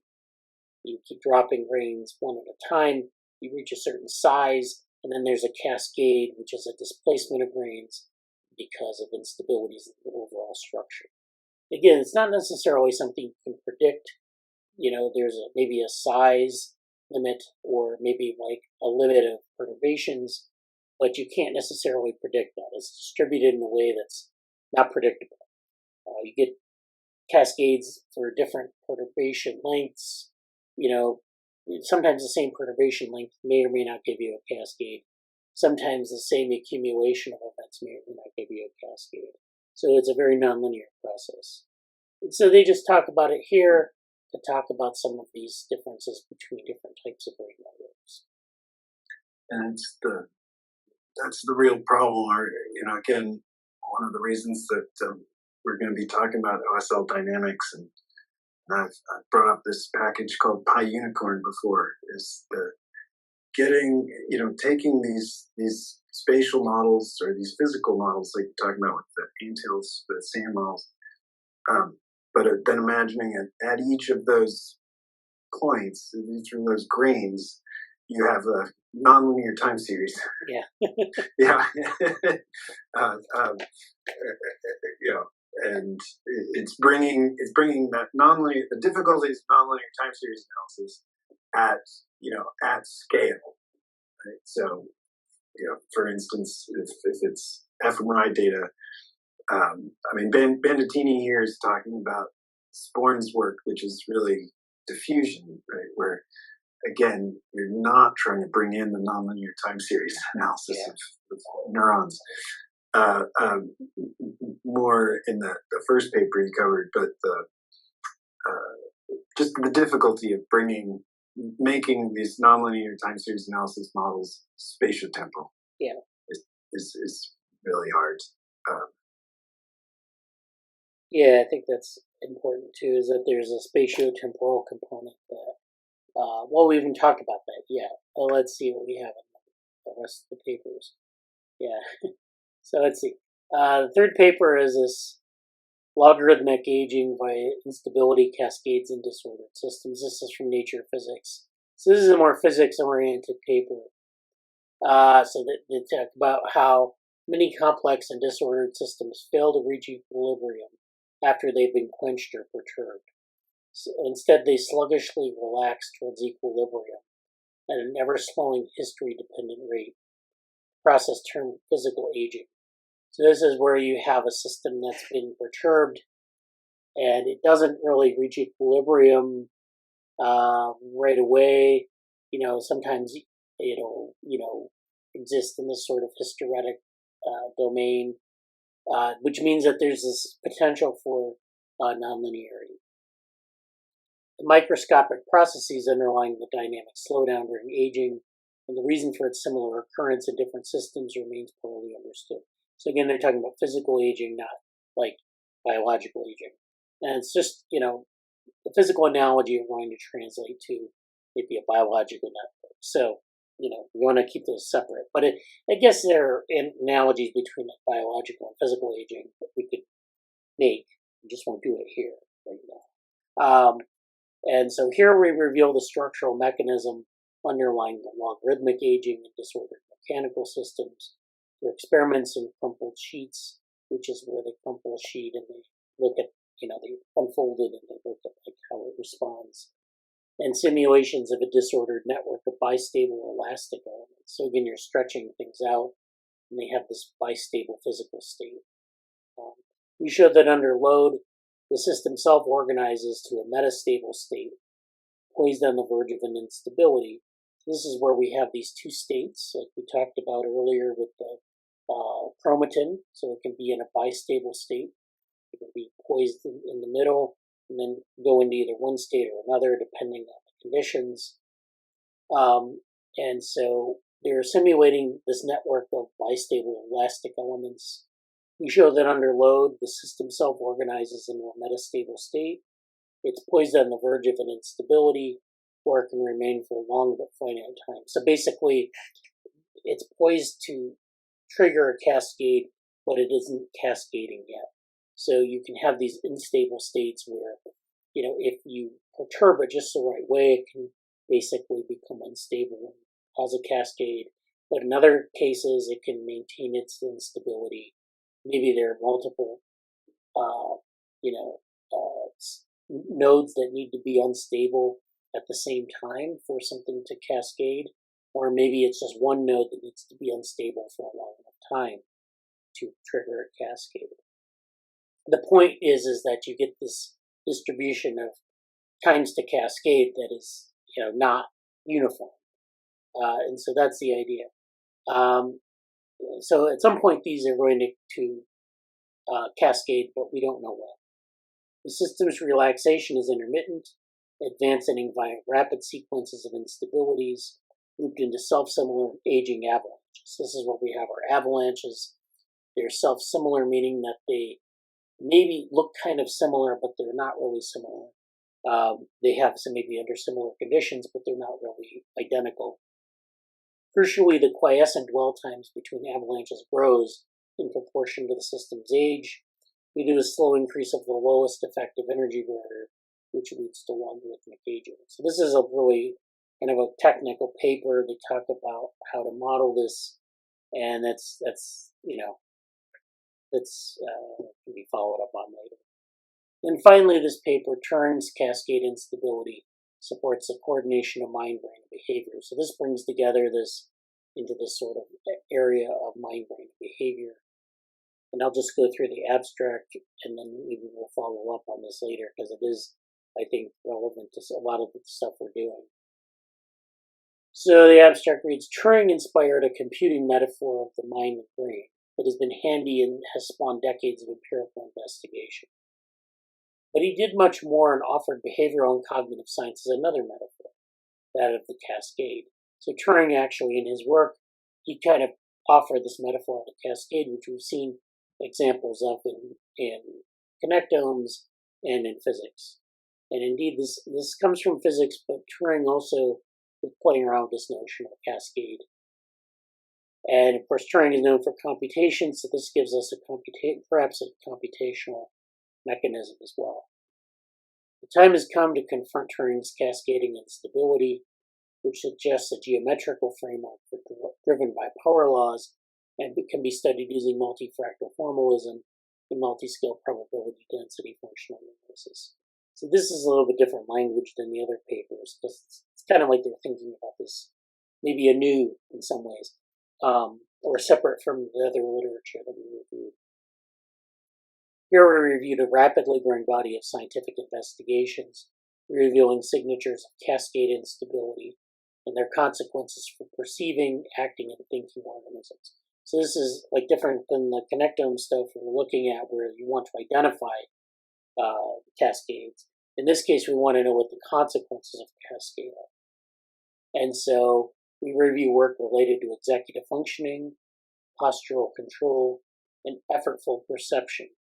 And so these are all problems where we need to plan, to poise our bodies, to turn plans into action, and take action to gather information in a single modality, and then blend different modalities together. We also review findings on neuronal avalanches in the brain. specifically about neural participation in body-wide cascades. So this is where we have the cascade metaphor is something that happens throughout body-wide systems. And so we talked about this. Amanda's interested in this and the participation of the brain in those kind of cascades. So this is a very broad metaphor. Turing's cascade instability blends the mind-brain and behavior across space and temporal scales and provides an alternative to the dominant computer metaphor. So this is actually not really interesting because it's Turing, but this kind of allows us to go beyond the computer metaphor of what the brain is doing with information processing. So it's almost, well, it isn't ironic because Turing did a lot of work on morphogenesis, so it's really a lot of the stuff that he's done with complex systems. That's relevant. They have a nice glossary, so like they actually define avalanches as a series of bursts of activity that can be described by a power loss. So we have this sort of statistical signature. Cascade is a physical process characterized by the blending of information or structure built in multiple timescales. So when events spread from one scale to another, say cellular to genetic, or cellular to whole tissue, so moving from one, like cells to a tissue, or genetic signatures to a cell, the activity of a cell, and then to organ and to whole organism scale, we have what we have as a cascade of effects. So this can be effects from like the genetics to the cell to the tissue to the organism. So that's an interesting way to view a cascade. Very different from what we talked about with the connectome. And then finally, criticality is flexible configuration, a flexible configuration capable of changing from one mode to another. So it's like when those nodes are unstable in that bistable state, they're in this critical state, which means that they can trigger a cascade, where they can remain in that sort of instability for different lengths of time.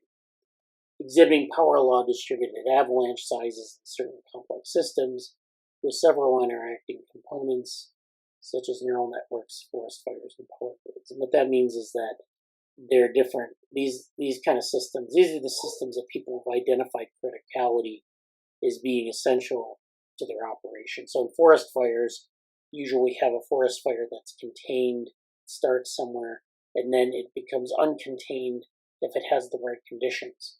And so forest fires generally move from tree to tree or across a grassland. If there are barriers like a lake or like a road, it may not jump over that barrier. But if it does, then it cascades out of control. Power grids have the same problem where you have cascading failures.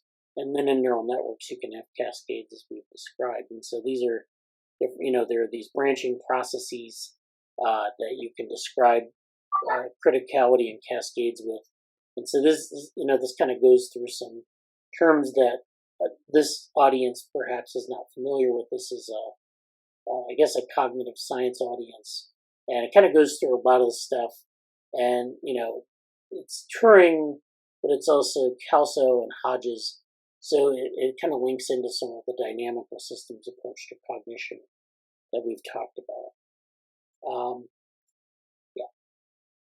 Yeah, but it's interesting. I mean, it seems like they're really emphasizing the multi-scale, and I mean, I certainly think of Kelso as dynamical systems,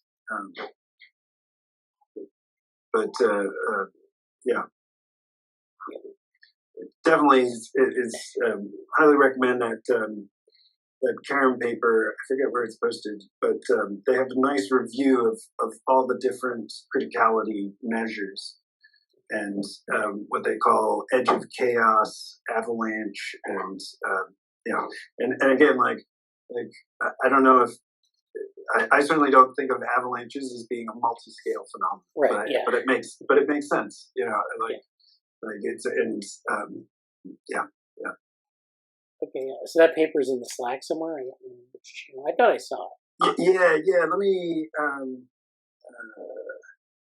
I don't know if I would have put it in cognition.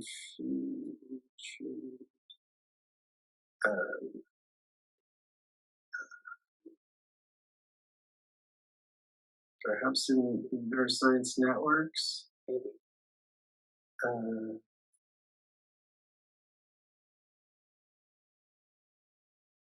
Well, I'm gonna just post it now. Okay, yeah, all right. In Neuroscience Networks? I didn't see it there. Or are you going to post it there? I'm posting it, yeah. But it's got, especially on the, so I'm just getting the, he posted something on Twitter, so let me just put that into Neuroscience Networks.